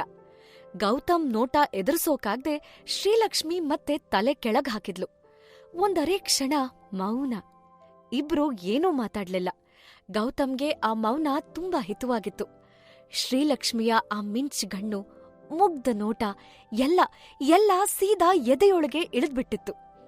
ತಲೆ ತಗ್ಸಿ ಅಲ್ಲೇ ನಿಂತಿದ್ದ ಶ್ರೀಲಕ್ಷ್ಮಿ ಮುಖದಲ್ಲಿ ನಗೆ ಚಿಮ್ಮಿಸ್ಲೇಬೇಕಾಗಿತ್ತು ಗೌತಮ್ಗೆ. ಅವನು ನಗ್ತಾ, ಅವ್ರ ಜೊತೆ ಹೋಗಿ ಅಂದಿದ್ದು ಅವ್ರ ಜೊತೆನೇ ಇರಿ ಅಂತಲ್ಲ, ಅಲ್ಲೇ ಅಕ್ಕಪಕ್ಕ ಇರಿ ಅಂತ ಅಷ್ಟೇ. ಹೋಗಿ ನೀವು ಶಿವಪೂಜೆಯಲ್ಲಿ ಕರಡಿ ಬಿಡ್ತೀರಲ್ಲ ಅಂದ. ಸಣ್ಣಗಾಗಿದ್ದ ಶ್ರೀಲಕ್ಷ್ಮಿ ಮುಖದಲ್ಲಿ ಈಗ ಕಿಸಕ್ಕನೆ ನಗು ಮಿಂಚಿತು. ಅರೆ, ನಿಮ್ಗೆ ನಗಕ್ಕೂ ಬರುತ್ತಾ? ಯಾಕ್ ನಕ್ರಿ ಹೇಳಿ? ನಾನೇನಾದ್ರೂ ಜೋಕ್ ಮಾಡಿದ್ನಾ? ಸೀರಿಯಸ್ ಆಗಿ ಹೇಳ್ದೆ ರೀ, ಕರಡಿ ಆಗ್ಬೇಡಿ ಅಂತ ಅಂದ ಗೌತಮ್. ಕರಡಿ ಬಿಡೋದು ಅಂದ್ರಲ್ಲ, ಅದು ಕರಡಿ ಅಲ್ಲ, ಕರಡಿಗೆ ಬಿಡೋದು ಅಂತ ಗಾದೆ. ಅದಕ್ಕೆ ನಗು ಬಂತು ಅಂದ್ಲು ಶ್ರೀಲಕ್ಷ್ಮಿ. ಓಹೋ ಹೌದಾ, ಇದೆಲ್ಲ ನಂಗ್ ಗೊತ್ತೇ ಇರ್ಲಿಲ್ಲ ನೋಡಿ. ನಿಮ್ಗೆ ಭಾರಿ ನಾಲೆಡ್ಜ್ ಇದೆ ಅಂತಾಯ್ತು. ಹಂಗಾದ್ರೆ ತಾವು ದೊಡ್ಡ ಮನ್ಸ್ ಮಾಡಿ ನಮ್ಗೆ ಆಗಾಗ ಹಿಂಗೆ ನಿಮ್ ಜ್ಞಾನನ ಹಂಚ್ತಾ ಇದ್ರೆ ನಮ್ಮ ಈ ಜನ್ಮ ಸಾರ್ಥಕ ಕಣ್ರಿ ಅಂತ ಇನ್ನೂ ತಮಾಷೆ ಮಾಡಕ್ ನೋಡ್ದ. ಶ್ರೀಲಕ್ಷ್ಮಿ ಏನೋ ಹೇಳ್ದೆ ಸುಮ್ನಾದ್ಲು. ಗೌತಮ್ ಇನ್ನೆಂಗೆ ಮಾತ್ ಮುಂದ್ವರ್ಸ್ಲಿ ಅಂತ ತಿಣ್ಕಾಡ್ತಾ ಅಲ್ಲೇ ಅಕ್ಕಪಕ್ಕ ನೋಡಿ ಕೆಳಗ್ ಬಿದ್ದಿದ್ದ ಪಾರಿಜಾತಗಳನ್ನ ಒಂದೊಂದೇ ಹೆಕ್ಕಿ ಬೊಕ್ಸೇಲ್ ಹಿಡಿದು ಮೂಸ್ ನೋಡಿ, ಆಹಾ ಏನ್ ಪರಿಮಳ ಏನೋ ಇರೋದ್ ಹೌದು, ಬಟ್ ಬಾಡ್ಬಿಟ್ಟಿದೆ ನಿಮ್ ಮುಖತ್ತರ. ಏನ್ ಮಾಡ್ಲಿ, ನಮ್ ಹಣೆ ಬರ ಒಂದ್ ನಗೆ ಮಿಂಚು ಸಿಗ್ಲಿ ಅಂತ ಕಾದಿದ್ದೇ ಬಂತು ಅಂತ ಮುಖ ಚಿಕ್ಕದ್ ಮಾಡ್ದ. ಹಣೆ ಬರಾನ ಯಾಕೆ ಕೇಳಿದ್ಲು ಶ್ರೀಲಕ್ಷ್ಮಿ ಆಶ್ಚರ್ಯದಿಂದ. ಹಂಗಲ್ಲ ಹೇಳಿದ್ದು, ಅದು ಪಾರಿಜಾತದ ಹಣೆ ಬರಹ ಅಂದೆ. ಪರಿಮಳ ಇದ್ರೂ ಬಾಡ್ಕೊಂಡಿದ್ಯಲ್ಲ ಅಂತ ಗೌತಮ್ ಹೆಂಗೋ ಸಂಭಾಳಿಸ್ಕೊಂಡ. ಶ್ರೀಲಕ್ಷ್ಮಿ ಮತ್ತೆ ಮೌನದೇವಿಯಾದ್ಲು. ಗೌತಮ್ಗೆ ಇದು ಮತ್ತೆ ಸವಾಲಾಯ್ತು. ದೂರದಲ್ಲಿ ಕಾಣ್ತಾ ಇದ್ದ ತೋಟ, ಸಪೂರಕ್ಕೆ ಉದ್ದಕ್ಕೆ ಆಕಾಶಕ್ ಚಾಚ್ ನಿಂತ ಅಡ್ಕೆ ಮರದ ತುಂಬಾ ನೇತಾಡ್ತಿದ್ದ ಕೇಸರಿ ಬಣ್ಣದ ಗೊನೆ, ಅಲ್ಲೇ ಕೆಳಗ್ ಹರಿತಾ ಇರೋ ನೀರಿನ ತೊರೆ, ಅದನ್ನ ದಾಟೋದಕ್ಕೆ ಅಂತ ಅಡ್ಡ ಹಾಕಿದ ಅದೇ ಅಡ್ಕೆ ಮರದ ಸಂಕ, ಅಲ್ಲೇ ಪಕ್ಕಕ್ಕೆ ಬಾವಿಕಟ್ಟೆ ಬೆನ್ನೂರಿ ನಿಂತಿರೋ ಜೋಡಿ. ಗೌತಮ್ ಸುಮ್ನೆ ಅವರನ್ನೇ ನೋಡ್ದ. ನೋಡಿ, ಅವ್ರೆಷ್ಟು ಮಾತಾಡ್ತಿದ್ದಾರೆ. ನಿಮ್ ತಂಗಿ ವಟವಟ ಅಂತ ಅವಾಗಿಂದ ಹೇಳ್ತಾನೆ ಇರೋದ್ ಕಾಣಿಸ್ತಿದೆ. ಅಲ್ಲ, ಹಿಂಗ್ ನಾನ್ ಸ್ಟಾಪ್ ಮಾತಾಡಿದ್ರೆ ಅಣ್ಣ ಇವತ್ ಈ ಮನೇಲೇ ಕೂತ್ಕೋಬೇಕಾಗತ್ತೇನೋ, ನಂಗೇನೋ ಡೌಟ್. ಆದ್ರೆ ನಾವ್ ಮಾತ್ರ ದುರದೃಷ್ಟವಂತರು. ನಮ್ಮಂತ ಬಡಪಾಯಿಗಳ ಹೊಟ್ಟೆ ತುಂಬಿಸೋ ಮಾತಂತೂ ನಿಮ್ ಬಾಯಿಂದ ಬರಲ್ಲ. ಸ್ವಲ್ಪ ನೀವು ತಂಗಿ ಕೈಯಿಂದ ಕಲ್ತ್ರೆ ಒಳ್ಳೇದಿತ್ತೇನೋ, ನಾವು ಬದುಕೋತಿದ್ವಿ ಅಂದ ಗೌತಮ್. ಶ್ರೀಲಕ್ಷ್ಮಿ ಅತ್ತ ತಿರ್ಗಿದ್ಲು. ಬಾವಿ ಕಟ್ಟೆಗೆ ಬೆನ್ನೂರಿ ನಿಂತಿದ್ದ ಅಕ್ಷಯ್ ಅವನೆದ್ರೂ ನಿಂತ ಸಹಜ. ಅಕ್ಷಯ್ ಸುಮ್ನೆ ಕೇಳಿಸ್ಕೋತಿದ್ದ. ಸಹಜ ಮಾತ್ರ ಒಂದೇ ಸಮನೆ ಮಾತಾಡ್ತಾ ಇರೋದ್ ಕಾಣಿಸ್ತಿತ್ತು. ಈ ಸಲ ಅಂತೂ ಗೌತಮ್ಗೆ ಏನ್ ಮಾಡೋದು ಅಂತಾನೆ ತಿಳಿಲಿಲ್ಲ. ಇಲ್ಲಿ ತನ್ನೆದ್ರು ನಿಂತ ಮಿಂಚುಗಣ್ಣ, ಮುಗ್ಧ ನೋಟದ್ ಚೆಲುವೆನ ಮಾತುಗೆಳೆಯು ಸಾಹಸ ಮಾತ್ರ ಯಾವ್ ಬೆಟ್ಟ ಹತ್ತಿದ್ದಕ್ಕೂ ಕಡಿಮೆ ಇಲ್ಲ ಅನ್ಸ್ತು. ಕಾಲೇಜ್ನಲ್ಲಿ ಹಿಂದೆ ಬಿದ್ದ ಹುಡುಗೀರೆದ್ರು ಮಾತಿನ ಸಿಕ್ಸರ್ ಬಾರಿಸ್ತಿದ್ದ ಗೌತಮ್ ಇವತ್ ಮಾತ್ರ ಈ ಸಿಂಪಲ್ ಸುಂದ್ರಿ ಎದ್ರು ಕ್ಲೀನ್ ಬೌಲ್ಡ್ ಆಗಿದ್ದ. ಅಣ್ಣಂಗೆ ಹುಡುಗಿ ನೋಡೋದಕ್ಕೆ ಅಂತ ಬಿಂದಾಸಾಗ್ ಬಂದವನು ಈ ಹುಡುಗಿ ಎದ್ರು ಮಾತಾಡೋದಕ್ಕೆ ಪರ್ದಾಡೋ ಹಂಗಾಯ್ತಲ್ಲಪ್ಪ ಅಂತ ಅವನ್ ಬಗ್ಗೆ ಅವನಿಗೆ ಆಶ್ಚರ್ಯನೂ ಆಯ್ತು. ಆದ್ರೆ ಶ್ರೀಲಕ್ಷ್ಮಿಗ್ ಮಾತ್ರ ಇದ್ಯಾವ್ದೂ ಗೊತ್ತೂ ಆಗದೆ ಸುಮ್ನೆ ನಿಂತಿದ್ಲು. ಅಷ್ಟ್ರಲ್ಲಿ ಅಲ್ಲೇ ಇದ್ದ ದಾಸವಾಳ ಹೂವಿನ ಮೇಲೆ ಗೌತಮ್ ಕಣ್ಬಿತ್ತು. ಒಂದೇ ಗಿಡದಲ್ಲಿ 2 ಬಣ್ಣದ್ 2 ಹೂವು, ಒಂದು ಗೆಲ್ಲಲ್ ಕೆಂಪು, ಇನ್ನೊಂದ್ರಲ್ ಗುಲಾಬಿ ಬಣ್ಣದ್ದು. ಅರೆ, ಇದ್ ಹೇಗ್ ಹಿಂಗೆ? ಗೌತಮ್ ಆಶ್ಚರ್ಯದಿಂದ ಕೇಳ್ದ. ಅದು ಕಸಿ ಕಟ್ಟಿದ್ದು. ಕೆಂಪು ದಾಸವಾಳ ಗಿಡಕ್ಕೆ ನನ್ ಫ್ರೆಂಡ್ ಜಾಹ್ನವಿ ಮನೆಯಿಂದ ಗುಲಾಬಿ ಬಣ್ಣದ್ರ ಗಿಡದ ಕಸಿ ಕಟ್ಟಿ ನೋಡ್ದೆ. ಇದು ಫಸ್ಟ್ ಹೂವು ಕಸಿ ಕಟ್ಟದ್ಮೇಲೆ. ಇದು ಮಾತ್ರ ಅಲ್ಲ, ಸಂಪಿಗೆ, ಗುಲಾಬಿ ಎಲ್ಲದಕ್ಕೂ ಕಸಿ ಮಾಡಿದೇನೆ ಅಂದ್ಲು ಶ್ರೀಲಕ್ಷ್ಮಿ. ಅರೇ ವಾ, ನೋಡಿ, ನೀವು ಭಾರಿ ಟ್ಯಾಲೆಂಟೆಡ್ ಕಣ್ರಿ. ಅದ್ ಹೆಂಗೆ ನಿಮ್ಗೆ ಕಲರ್ ಕಲರ್ ಹೂ ಬಿಡುತ್ತೆ ಅಂತ ಗೊತ್ತಾಯ್ತು. ನಮ್ಮನೇಲಿ ಕೆಲ್ಸದವ್ರು ಎಷ್ಟ್ ನೀರ್ ಹಾಕ್ತಾರ ಗೊತ್ತಾ? ಆದ್ರೆ ಕಲರ್ ಕಲರ್ ಹೂವೇನೋ, ನಾರ್ಮಲ್ ಹೂಗಳೇ ಬಿಡಲ್ಲ. ದಪ್ಪಕ್ ಸೊಕ್ಕಿ ಗಿಡಗಳೆಲ್ಲ ಬೆಳೆದಿವೆ, ಹೂ ಮಾತ್ರ ಬಿಡಲ್ಲ ಅಂದ ಗೌತಮ್. ಹೂ ಬಿಡ್ಲಿ ಅಂತ ತುಂಬಾ ನೀರ್ ಹಾಕ್ಬಾರ್ದು, ಅತಿ ಆದ್ರೆ ಅಮೃತಾನೂ ವಿಷ ಅಲ್ವಾ? ಹಂಗೇನೆ ಇದೂನು. ಎಲ್ವೋ ಹಿತಮಿತ ಇದ್ರೆ ಚಂದ ಅಂದ್ಲು ಶ್ರೀಲಕ್ಷ್ಮಿ. ಎಲ್ಲಾ ನಿಮ್ ಕೈಗುಣ. ಈ ನಿಮ್ ಕೈಗುಣದ ಭಾಗ್ಯ ನಂಗೂ ಸಿಕ್ಕಿದ್ದಿದ್ರೆ ಅಂತ ರಾಗ ಎಳೆಯೋವಾಗ್ಲೇ ಅರ್ಥ ಆಗದೆ ಶ್ರೀಲಕ್ಷ್ಮಿ ಏನಂದ್ರಿ ಅಂದ್ಲು. ಏನಿಲ್ಲ, ಈ ಕಸಿ ಕಟ್ಟೋ ಕ್ಲಾಸ್ ಗೀಸ್ ಏನಾದ್ರೂ ಮಾಡಿದ್ರೆ ಹೇಳ್ರಿ, ನಾವು ನಿಮ್ ಶಿಷ್ಯರಾಗ್ತೀವಿ ಅಂತ ಕೈ ಕಟ್ಟಿ ತಲೆ ಬಗ್ಗಿಸ್ದ ಗೌತಮ್. ಶ್ರೀಲಕ್ಷ್ಮಿ ಮನ್ಸಾರೆ ನಕ್ಲು. ನೋಡಿ, ಎಷ್ಟು ಚಂದ ಕಾಣ್ತೀರಿ ಹಿಂಗ್ ನಕ್ರೆ. ನೀವು ಕಣ್ಣಲ್ ನಗ್ತೀರ್ ನೋಡಿ ಅಂದ. ಶ್ರೀಲಕ್ಷ್ಮಿಗೆ ಅವನ್ ಮಾತ್ ಕೇಳಿ ಆಶ್ಚರ್ಯ ಆಯ್ತು. ಆ ಕಡೆ ಸಹಜ ನಾನ್ ಸ್ಟಾಪ್ ಮಾತು. ಅಕ್ಷಯ್ ಕೈ ಕಟ್ಟಿ ಕೇಳ್ತಾ ನಿಂತಿದ್ದ. ಏನ್ ಗೊತ್ತಾ, ನಂಗೆ ದೊಡ್ಡ ಕಂಬ ಇರೋ ಹಳೆ ಕಾಲದ ಮನೆ ಎಲ್ಲ ಇಷ್ಟನೇ ಇಲ್ಲ. ಮಾಡರ್ನ್ ಮನೆ, ಮಾಡರ್ನ್ ಕಿಚನ್, ದೊಡ್ಡ ಕಾರ್, ಮನೆ ಮುಂದೆ ಲಾನ್, ಅದಕ್ಕೆ ನೀರ್ ಹಾಕಕ್ಕೆ ಕೆಲ್ಸದವ್ರು ಎಲ್ಲ ಇಷ್ಟ. ದಿನ ಎದ್ದು ಅಡ್ಗೆ ಮಾಡೋದು, ಅದೇ ಕ್ಲೀನಿಂಗ್, ಅದೇ ತೋಟ, ಅದೇ ಗದ್ದೆ, ಇವೆಲ್ಲ ಮಹಾ ಬೋರು ಅಲ್ವಾ? ಸಾಯೋವರ್ಗೂ ಯಾರಾದದೇ ಕೆಲ್ಸ ಮಾಡ್ಕೊಂಡಿರ್ತಾರೆ. ತಿಂಗ್ಳಿಗೊಮ್ಮೆ ಆದ್ರೂ holiday, long drive, romantic candle light dinner ಎಲ್ಲ ಇರ್ಬೇಕಪ್ಪ ಅಂತ ಹೇಳ್ತಾ ಕನ್ಸಿನ್ ಲೋಕದಲ್ಲಿ ಕಳೆದೇ ಹೋದ್ಲು. ಹಾ, ಅಂದ್ಹಾಗೆ ಹನಿಮೂನ್ ಮಾತ್ರ ಚಂದ ಪ್ಲಾನ್ ಮಾಡ್ಬೇಕು, ಮಾಲ್ಡೀವ್ಸ್ ಅಂತ ಹೇಳಕ್ ಹೋದಾಗ ಸಹಜಾಳನ್ನ ಅಕ್ಷಯ್ ಮಧ್ಯದಲ್ಲೇ ತಡ್ದ. ನೋಡಿ, ನೀವು ಎಲ್ಲೆಲ್ಲೋ ಹೋಗ್ಬಿಟ್ರಿ, ನಂಗೂ ಸ್ವಲ್ಪ ಇದೆ ಹೇಳಕ್ಕೆ, 1 ನಿಮಿಷ ಇರಿ ಅಂದ. ಈ ಮಾತ್ ಕೇಳಿ ಶಾಕ್ ಆದ ಸಹಜ ಆತ ಮುಂದೇನ್ ಹೇಳ್ತಾನೆ ಅಂತ ಗಾಬ್ರಿಯಾದ್ಲು. ನೋಡಿ, ನಾನು ಈ ಸಂಬಂಧ ಮುಂದುವರ್ಸಕ್ಕೆ ಇಷ್ಟಪಡಲ್ಲ ಅಂದ ಅಕ್ಷಯ್. ಈ ಸಂಬಂಧದ ಕತೆ ಮುಗ್ದೇ ಹೋಯ್ತು ಅನ್ಕೊಂಡಾಗ ಮತ್ತೆ ಕೂತು, ಈಗ ಮಾತಕ್ ಬಂದ ಹುಡ್ಗ ಈಗ ಮತ್ತೆ ಹೇಗಂದ್ರೆ ಆಗಿದ್ದೇನು ಅಂತ ಅರ್ಥ ಆಗದೆ ಆತ ಹೇಳಿದ್ದು ಕನ್ಸಲ್ಲ ಅಥವಾ ನಿಜಾನ ಅನ್ನೋವಷ್ಟು ಕನ್ಫ್ಯೂಸ್ ಆದ ಸಹಜ ಒಂದರೇ ಕ್ಷಣ ಬಿಟ್ಟು ವಾಟ್ ಅಂತ ಕಿರ್ಚಿದ್ಲು. ಸಡನ್ ಆಗಿ ಬಂದ ಅವಳ ಈ ಜೋರ್ ದನಿ ಅಲ್ಲೇ ಸ್ವಲ್ಪ ದೂರದಲ್ಲಿ ನಿಂತು ಇನ್ನೊಂದು ಹೊಸ ಲೋಕದಲ್ಲಿ ಕಳೆದೋಗಿದ್ದ ಗೌತಮ್ ಲಕ್ಷ್ಮಿನ ಕೂಡ ವಾಸ್ತವಕ್ ತಂದ್ಬಿಡ್ತು. ವಾಟ್? ಆ ಕಡೆಯಿಂದ ಸಡನ್ ಆಗಿ ಬಂದ ದನಿ ಕೇಳಿ ಶ್ರೀಲಕ್ಷ್ಮಿ ಮತ್ತೆ ಗೌತಮ್ ಬೆಚ್ ಬಿದ್ದು ತಿರುಗ್ ನೋಡಿದ್ರು. ಇಬ್ರಿಗೂ ಶಾಕ್. ಇಷ್ಟ ಹೊತ್ತು ಸಹಜ ನಗ್ನಗ್ತಾ ಮಾತಾಡ್ದಂಗೆ ಕಾಣಿಸ್ತಿತ್ತು, ಕೇಳಿಸ್ತಿರ್ಲಿಲ್ಲ ಅಫ್ಕೋರ್ಸ್. ಆದ್ರೆ ಏನೋ ನಡೆದಿದೆ ಅಂತ ಗೌತಮ್ಗೂ ಶ್ರೀಲಕ್ಷ್ಮಿಗೂ ಡೌಟ್ ಬಂತು. ಸಹಜಾಗೆ ಅಕ್ಷಯ್ ತನ್ನನ್ನ ರಿಜೆಕ್ಟ್ ಮಾಡ್ಬಿಟ್ಟ ಅನ್ನೋ ಕಹಿ ಸತ್ಯನ ಒಪ್ಕೊಳ್ಳಕ್ಕೆ ಆಗ್ತಾನೆ ಇರ್ಲಿಲ್ಲ. ಯಾವುದೇ ವಿಷಯದಲ್ಲಾದ್ರೂ ಸೋಲು ಅನ್ನೋದು ಗೊತ್ತೇ ಇಲ್ಲದ ಸಹಜಾಗೆ ಫಸ್ಟ್ ಟೈಮ್ ತಾನು ಸೋಲ್ತಾ ಇದ್ದೀನಿ ಅನ್ಸಕ್ಕೆ ಶುರುವಾಗಿತ್ತು. ಸಹಜಾಗೆ ಶಾಕ್ ಆಗಿದ್ದು ಅಕ್ಷಯ್ಗೆ ಅರ್ಥ ಆಗಿತ್ತು. ಆದ್ರೆ ಅವನು ಏನೂ ಮಾಡೋ ಸ್ಥಿತಿಲಿ ಇರ್ಲಿಲ್ಲ. ನೋಡಿ, ನಾನು ಒಬ್ಳನ್ನ ಲವ್ ಮಾಡ್ತಾ ಇದ್ದೀನಿ, ಅವಳನ್ನೇ ಮದುವೆ ಆಗ್ಬೇಕು ಅಂತಾನೂ ಆಸೆ. ಆದ್ರೆ ಸದ್ಯಕ್ ಮಾತ್ರ ಆಗಕ್ಕೆ ನಮ್ಗಾಗ್ತಿಲ್ಲ. ಅವಳು ಇದನ್ನೆಲ್ಲ ಅವ್ರ ಪೇರೆಂಟ್ಸ್ ಹತ್ರ ಹೇಳೋ ಸಿಚುವೇಶನ್ನಲ್ಲೂ ಇಲ್ಲ. ಸೊ ನಾ ಈ ವಿಷಯನ ನನ್ನ ಪೇರೆಂಟ್ಸ್ ಹತ್ರನೂ ಹೇಳಲಿಲ್ಲ. ಈವನ್ ಗೌತಮ್ಗೂ ಗೊತ್ತಿಲ್ಲ. ನಿಮ್ಗೆ ಖಂಡಿತ ಒಳ್ಳೆ ಹುಡುಗ ಸಿಗ್ತಾನೆ. ಐ ಆಮ್ ರಿಯಲಿ ಸಾರಿ ಅಂದ ಅಕ್ಷಯ್. ಸಹಜಾಗೆ ಮಲ್ನಾಡಿನ ಮಳೆಗಾಲದಲ್ಲಿ ಮುಂಗಾರು ಮಳೆಗೆ ಏನು ನಿನ್ನ ಹನಿಗಳ ಲೀಲೆ ಅಂತ ಹಾಡಿ ಕುಣಿಯೋ ಮೂಡ್ನಲ್ಲಿದ್ದಾಗ ಸಡನ್ ಆಗಿ ಸಿಡ್ಲು ಬಡ್ದಂಗಾಗಿತ್ತು.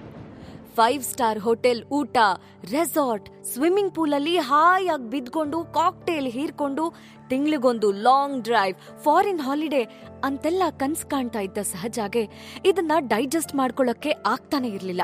ಆದ್ರೆ ಸತ್ಯ ಅಷ್ಟೇ ಖಡಕ್ಕಾಗಿ ಎದ್ರು ಬಂದು ನಿಂತಾಗಿತ್ತು. ಒಪ್ಕೊಳ್ದೆ ಬೇರೆ ದಾರಿನೇ ಇರ್ಲಿಲ್ಲ. ಅಕ್ಷಯ್ ಒಂದ್ ಸಾರಿ ಹೇಳಿ ಈ ಸಂಬಂಧ ನಂಗಿಷ್ಟ ಇಲ್ಲ ಅಂತೇನೋ ಹೇಳ್ಬಿಟ್ಟ. ಆದ್ರೆ ಅವನ ಒಂದ್ ಸಾರಿ ಅನ್ನೋ ಮಾತು ಅವಳಿಗಾದ ಅವಮಾನಕ್ಕೆ ಖಂಡಿತ ಸಾಕಾಗಿರ್ಲಿಲ್ಲ. ಅಕ್ಷಯ್ ತನ್ನ ಸೌಂದರ್ಯಕ್ಕೆ ಫಿದಾ ಆಗಿ ಮಜ್ನು ಆಗ್ಬಿಡ್ತಾನೆ ಅಂದ್ಕೊಂಡಿದ್ದ ಸಹಜಾಗೆ ಈ ಒಂದು ನೋ ಸಾರಿ ಇಂದ ಸಖತ್ ಬೇಜಾರಾಗಿತ್ತು. ಅವಮಾನದ ಸಿಟ್ಟಲ್ಲಿ ಕುದೀತಿದ್ದ ಅವಳು ಆಗ ಅಲ್ಲಿ ತನ್ನ ಕೋಪನ ಅಕ್ಷಯ್ ಮೇಲೆ ತೋರ್ಸ್ಕೊಳ್ಳೋ ಹಾಗಿರ್ಲಿಲ್ಲ. ಏನೂ ಉತ್ತರ ಕೊಡದೆ ಸುಮ್ನಾದ್ಲು. ಅಷ್ಟ್ ಹೊತ್ತು ಮಾತಾಡಿದ್ದು, ಡ್ರೀಮ್ ಮಾಡಿದ್ದು ಎಲ್ಲ ಕೊಚ್ಕೊಂಡ್ ಹೋದಂಗಾಯ್ತು. ಅಕ್ಷಯ್ ಇಷ್ಟ್ ಹೇಳಿ ಅಲ್ಲೇ ನಿಂತ. ಸಹಜಾಗೆ ಹೇಗ್ ರಿಯಾಕ್ಟ್ ಮಾಡೋದು ಅಂತ ಗೊತ್ತಾಗ್ದೆ, ಮುಖ ಕೊಟ್ಟು ಮಾತಾಡಕ್ಕೂ ಇಷ್ಟ ಆಗದೆ ಅಲ್ಲಿಂದ ಹೊರಟೇ ಬಿಟ್ಲು. ಈ ಕಡೆ ಶ್ರೀಲಕ್ಷ್ಮಿಗೆ ಕ್ಲೀನ್ ಬೌಲ್ಡ್ ಆಗಿದ್ದ ಗೌತಮ್ ಅವಳೆದ್ರು ತಲೆ ಬಾಗಿಸ್ಕೊಂಡು ಕೈಕಟ್ಟಿ ನಿಂತಾಗ್ಲೇ ಅಲ್ಲಿ ಸಹಜಾಳ ಜೋರ್ ದನಿ ಕೇಳಿತ್ತು. ಅಕ್ಷಯ್ ಕೂಡ ಸೀರಿಯಸ್ ಆಗಿ ಮಾತಾಡೋದ್ ಕಾಣಿಸ್ತಿತ್ತು. ಇದನ್ ನೋಡಿ ಶ್ರೀಲಕ್ಷ್ಮಿಗೆ ಗಾಬರಿ ಆಯ್ತು. ಶ್ರೀಲಕ್ಷ್ಮಿ ಮುಖ ನೋಡಿದ್ ಗೌತಮ್, ಯಾಕೆ ಮತ್ತೆ ಏನಾಯ್ತು ನಿಮ್ಗೆ? ಈಗಷ್ಟೇ ನಕ್ರಿ ಮತ್ತೆ ಸೀರಿಯಸ್ ಆದ್ರಿ ಅಂದ. ಆ ಕಡೆ ನೋಡಿದ್ ಶ್ರೀಲಕ್ಷ್ಮಿ, ನನ್ನ ಎಡವಟ್ಟಿಂದ ಏನೇನೋ ಆಯ್ತು. ಈಗ ಸಹಜಾಗೆ ಮದ್ವೆ ಪಕ್ಕ ಆದ್ರೆ ನೆಮ್ಮದಿ. ಆದ್ರೆ ಈಗ ಜೋರಾಗಿ ಮಾತಾಡಿದ್ ಕೇಳಿ ಭಯ ಆಯ್ತು ಅಂದ್ಲು. ಗೌತಮ್ ಸಮಾಧಾನ ಹೇಳ್ತಾ, ಇವತ್ತಿನ ಘಟ್ನೆಲಿ ನಿಮ್ದೇನೂ ತಪ್ಪಿರ್ಲಿಲ್ಲ. ಅವರಿಬ್ರು 100% ಈ ಮದ್ವೆಗೆ ಒಪ್ಕೋತಾರ್ ಬಿಡಿ, ರಿಲ್ಯಾಕ್ಸ್ ಅಂದ. ಅಷ್ಟ್ರಲ್ಲಿ ಸೀರಿಯಸ್ ಮುಖ ಹೊತ್ಕೊಂಡ್ ದಬದಬಾ ಹೆಜ್ಜೆ ಹಾಕ್ತಾ ಅಲ್ಲಿಗ್ ಬಂದ ಸಹಜ ಶ್ರೀಲಕ್ಷ್ಮಿ ಜೊತೆ ಒಬಿಡಿಯಂಟ್ ಸ್ಟೂಡೆಂಟ್ ಥರ ಗೌತಮ್ ನಿಂತಿದ್ ನೋಡಿ ಸಿಟ್ಟು ಇನ್ನೂ ನೆತ್ತಿಗೇರಿ, ಅಕ್ಕ ಹೊರಡಕ್ಕ ಅಂದ್ಲು. ತಂಗಿ ಮೂಡ್ ಸರಿಯಿಲ್ಲ ಅಂತ ಗೊತ್ತಾದ ಅಕ್ಕ ಅವಳು ಹಿಂದೆ ಹಿಂದೆನೆ ಪಡ್ಸಾಲೆ ಕಡೆ ಹೆಜ್ಜೆ ಹಾಕಿದ್ಲು. ತಮ್ಮ ಗೌತಮ್ ನಿಂತ ಜಾಗಕ್ಕೆ ಬಂದ ಅಕ್ಷಯ್ ಒಂದೂ ಮಾತಾಡದೆ ಮುಂದೆ ಹೊರಟ. ಅಣ್ಣನ್ ಮೌನ ಕಂಡು ಎಲ್ಲೋ ಯಾಕೋ ಎಡವಟ್ಟಾಗಿದೆ ಅಂತನ್ಸಿ ಯಾವಾಗ್ಲೂ ಕಿಚಾಯಿಸೋ ಮೂಡಲ್ಲಿರ್ತಿದ್ದ ಗೌತಮ್ ಕೂಡ ಸೈಲೆಂಟ್ ಆಗಿ ಅಣ್ಣನ್ ಹಿಂದೆ ಹೊರಟ. ಈಗ 4 ಮಂದಿ ಪಡಸಾಲೆಗೆ ಬಂದಾಗಿತ್ತು. ಸಹಜ ಸೀದಾ ಹೋಗಿ ಕಲಾವತಿಯ ಬೆನ್ ಹಿಂದೆ ನಿಂತ್ಲು. ಶ್ರೀಲಕ್ಷ್ಮಿ ಕೂಡ ಸಹಜ ಜೊತೆ ನಿಂತ್ಕೊಂಡ್ಲು. ಮಕ್ಳು ಮಾತಾಡ್ಕೊಂಡ್ ಬಂದಿದ್ ನೋಡಿ ಹಿಂದೆ ಮುಂದೆ ಯೋಚನೆ ಮಾಡ್ದೆ, ಸಹಜ ಎಕ್ಸ್ಪ್ರೆಷನ್ನೂ ಗಮನಿಸ್ದೆ ಮಗ್ಳಿಗೆ ಮುಂದೆ ನಿಲ್ಲಕ್ಕೆ ನಾಚ್ಕೆನೇನೋ ಅನ್ಕೊಂಡ ಕಲಾವತಿ ಸಡಗ್ರ ಮಾಡಿ, ಹಾ ಈಗ ಏನ್ ಮಾಡೋಣ, ಇದೇ ಖುಷಿಗೆ ಈ ಸಂಬಂಧನ ಇಲ್ಲೇ ಇವತ್ತೇ ಪಕ್ಕಾ ಮಾಡ್ಬಿಡೋಣ ಅಲ್ವಾ, ಏನಂತೀರಿ? ನಾ ಅದಕ್ಕೆ ಏನಕ್ಕೂ ಇರ್ಲಿ ಅಂತ ತಾಂಬೂಲನೂ ತಯಾರಾಗಿಟ್ಟಿದ್ದೆ. ತಾಂಬೂಲ ಬದಲಾಯಿಸ್ಕೊಂಡ್ರೆ ಎಲ್ರಿಗೂ ಸಮಾಧಾನ ಅಂದ್ಲು. ಕಲಾವತಿ ಸೀದಾ ಮುಂದೆ ಹೋಗಿದ್ ನೋಡಿ ಗಾಬರಿಯಾದ ಅಕ್ಷಯ್ ತನ್ನ ಪಕ್ಕದಲ್ಲಿ ಕೂತಿದ್ದ ಅಮ್ಮನ್ನ ಜಗ್ಗಿ, mom please I need some time to think ಅಂದ. ಚಂದ್ರಿಕಾ ಮಗನ್ ಕಡೆಗ್ ತಿರುಗಿ ಏನು ಅನ್ನೋ ಥರ ನೋಡಿದ್ಲು. ನೀವಿಬ್ರು ಅಮ್ಮ ಮಗ ಮಾತಾಡ್ಬೇಕಂದ್ರೆ ಮಾತಾಡ್ಕೊಳ್ಳಿ ಅಂದ್ಲು ಕಲಾವತಿ. ಅಮ್ಮ ಮಗ ಇಬ್ರು ಪಕ್ಕದ ಕೋಣೆಗೆ ಗೆದ್ದು ಹೋಗಿ ಅದೇನೋ ಪಿಸಪಿಸ ಮಾತಾಡಕ್ಕೆ ಶುರು ಮಾಡಿದ್ರು. ಅವರಿಬ್ರು ಬೇಕಾದ್ರೆ ಮಾತಾಡ್ಕೊಳ್ಳಿ ಅಂತ ಉಪಚಾರಕ್ಕೆ ಹೇಳಿದ ಕಲಾವತಿಗೆ ಒಳಗೊಳಗೆ ಮತ್ತೆ ಭಯ ಶುರುವಾಗಿತ್ತು. ಮತ್ತೆ ಮಾತುಕತೆ ಯಾಕಪ್ಪ ಅನ್ನೋ ಚಿಂತೆ, ಒಪ್ಕೊಂಡ್ರೆ ಸಾಕು ಅನ್ನೋ ಆಸೆ. ನಂತರ ಅಮ್ಮ ಮಗ ಹೊರಗ್ ಬಂದ್ರು. ಚಂದ್ರಿಕಾ ಕಲಾವತಿ ಕಡೆ ನೋಡಿ ಕೈ ಮುಗ್ದು, ನೋಡಿ, ಮೋಸ್ಟ್ಲಿ ನಮ್ ಮಗ ಈಗ್ಲೇ ಮದ್ವೆ ಆಗಕ್ಕೆ ತಯಾರಿಲ್ಲ. ಅವನ್ಗೆ ಸ್ವಲ್ಪ ಟೈಮ್ ಬೇಕು ಅನ್ಸತ್ತೆ. ಆಕ್ಚುಲಿ ನಾವೇ ಅವನ್ ಜೊತೆ ಮೊದ್ಲೇ ಮಾತಾಡ್ಬೇಕಿತ್ತೇನೋ. ಒತ್ತಾಯದ ಮದ್ವೆ ಒಳ್ಳೇದಲ್ಲ. ಇದು ಇಬ್ರು ಭವಿಷ್ಯದ ಪ್ರಶ್ನೆ. ಹಾಗಾಗಿ ದಯವಿಟ್ಟು ನಮ್ಮನ್ನ ಕ್ಷಮಿಸ್ಬಿಡಿ. ಸಹಜ ಒಳ್ಳೆ ಹುಡ್ಗಿ, ಅವಳಿಗೆ ಖಂಡಿತ ಒಳ್ಳೆ ಮನೆ ಸಿಗತ್ತೆ. ಬಹುಶಃ ನಮ್ಮನೆ ಅವಳ ತಲೆಯಲ್ಲಿ ಬರ್ದಿಲ್ಲ ಅನ್ಸತ್ತೆ. ನಮ್ ಕೈಲಿ ಏನಿದೆ ಹೇಳಿ? ಮದ್ವೆ ಸಂಬಂಧ ಎಲ್ಲ ಆ ಭಗವಂತ ನಡ್ಸೋದು. ನೀವು ನಿಮ್ ಮಕ್ಳು ಚೆನ್ನಾಗಿರಿ. ನನ್ ಮಗನ್ಗಿಂತ ಒಳ್ಳೆಯವರ ಅವಳಿಗೆ ಸಿಗ್ಲಿ ಅಂತ ದೇವ್ರನ್ನ ಬೇಡ್ತೀನಿ. ದಯವಿಟ್ಟು ಕ್ಷಮಿಸ್ಬಿಡಿ ಅಂತ ಹೇಳಿ ಪಕ್ಕದಲ್ಲೇ ನಿಂತಿದ್ದ ಸಹಜಾ ತಲೆ ನೇವರ್ಸಿ ಹೊರಟ್ಲು. ಕೃಷ್ಣರಾವ್ ಮತ್ತೆ ಮಕ್ಕಳು ಹಿಂಬಾಲಿಸಿದ್ರು. ಗೌತಮ್ಗೆ ಒಮ್ಮೆ ಶ್ರೀಲಕ್ಷ್ಮಿನ ತಿರುಗಿ ನೋಡೋ ಆಸೆ ಆದ್ರೂ ಎಲ್ರೂ ಸೀರಿಯಸ್ ಆಗಿದ್ ನೋಡಿ ಸುಮ್ನೆ ಹಿಂದೆ ಹೊರಟ. ಆ 4 ಮಂದಿನ ಹತ್ತಿಸ್ಕೊಂಡು ಆ ಶ್ರೀಮಂತ್ರ ಮನೆ ಲಕ್ಸುರಿ ಕಾರ್ ಅಲ್ಲಿಂದ ಹೊರಡ್ತು. ಮದ್ವೆ ಮಾತುಕತೆ ರಂಪಾ ರಾಮಾಯಣ ಆಗಿ ಎಲ್ಲಾ ಮುಗಿತು ಅಂತಾದಾಗ ಡ್ರಾಮಾ ಮಾಡಿ ಹೇಗೋ ವಾಪಸ್ ಸರಿ ಮಾಡಿ ಹೆಣ್ಣು ಗಂಡು ಪರಸ್ಪರ ಮಾತಾಡ್ಕೊಳ್ಳೋವರ್ಗೂ ತಂದ್ ನಿಲ್ಸಿದ್ಲು ಕಲಾವತಿ. ಇನ್ನೇನ್ ತಾಂಬೂಲ ಬದಲಾಯಿಸ್ಬಿಟ್ರೆ ಮಗ್ಳಿಗೆ ಲಾಟ್ರಿ ಹೊಡೆದಂತೆ ಅಂತ ಬೀಗ್ತಿದ್ದ ಅವಳಿಗೆ ಇದ್ರಿಂದ ಸಖತ್ ಸಿಟ್ಟು ಬಂದಿತ್ತು. ಎಲ್ಲದಕ್ಕೂ ಕಾರಣ ಶ್ರೀಲಕ್ಷ್ಮಿ ಮಾಡಿದ ಎಡವಟ್ಟೆ ಅಂತ ತನ್ನ ತಲೆಯಲ್ಲಿ ಫಿಕ್ಸ್ ಮಾಡ್ಕೊಂಡಿದ್ದ ಕಲಾವತಿ ಜೋರಾಗಿ ಕಿರ್ಚಿದ್ಲು, ಶ್ರೀಲಕ್ಷ್ಮಿ, ಶ್ರೀಲಕ್ಷ್ಮಿ! ಕಾರ್ ಅತ್ತ ಹೋದ್ ಕೂಡ್ಲೆ ಬೇಜಾರಲ್ಲಿದ್ದ ಶ್ರೀಲಕ್ಷ್ಮಿ ಮೆಲ್ಲನೆ ಅಡ್ಗೆ ಮನೆ ಕಡೆ ಹೊರಟಾಗಿತ್ತು. ಕೂಗು ಕೇಳಿ ಹೆದರ್ತಾ ಹೂ ಚಿಕ್ಕಮ್ಮ ಅಂತಂದು ಎದ್ರು ಬಂದು ತಲೆ ತಗ್ಸಿದ್ಲು.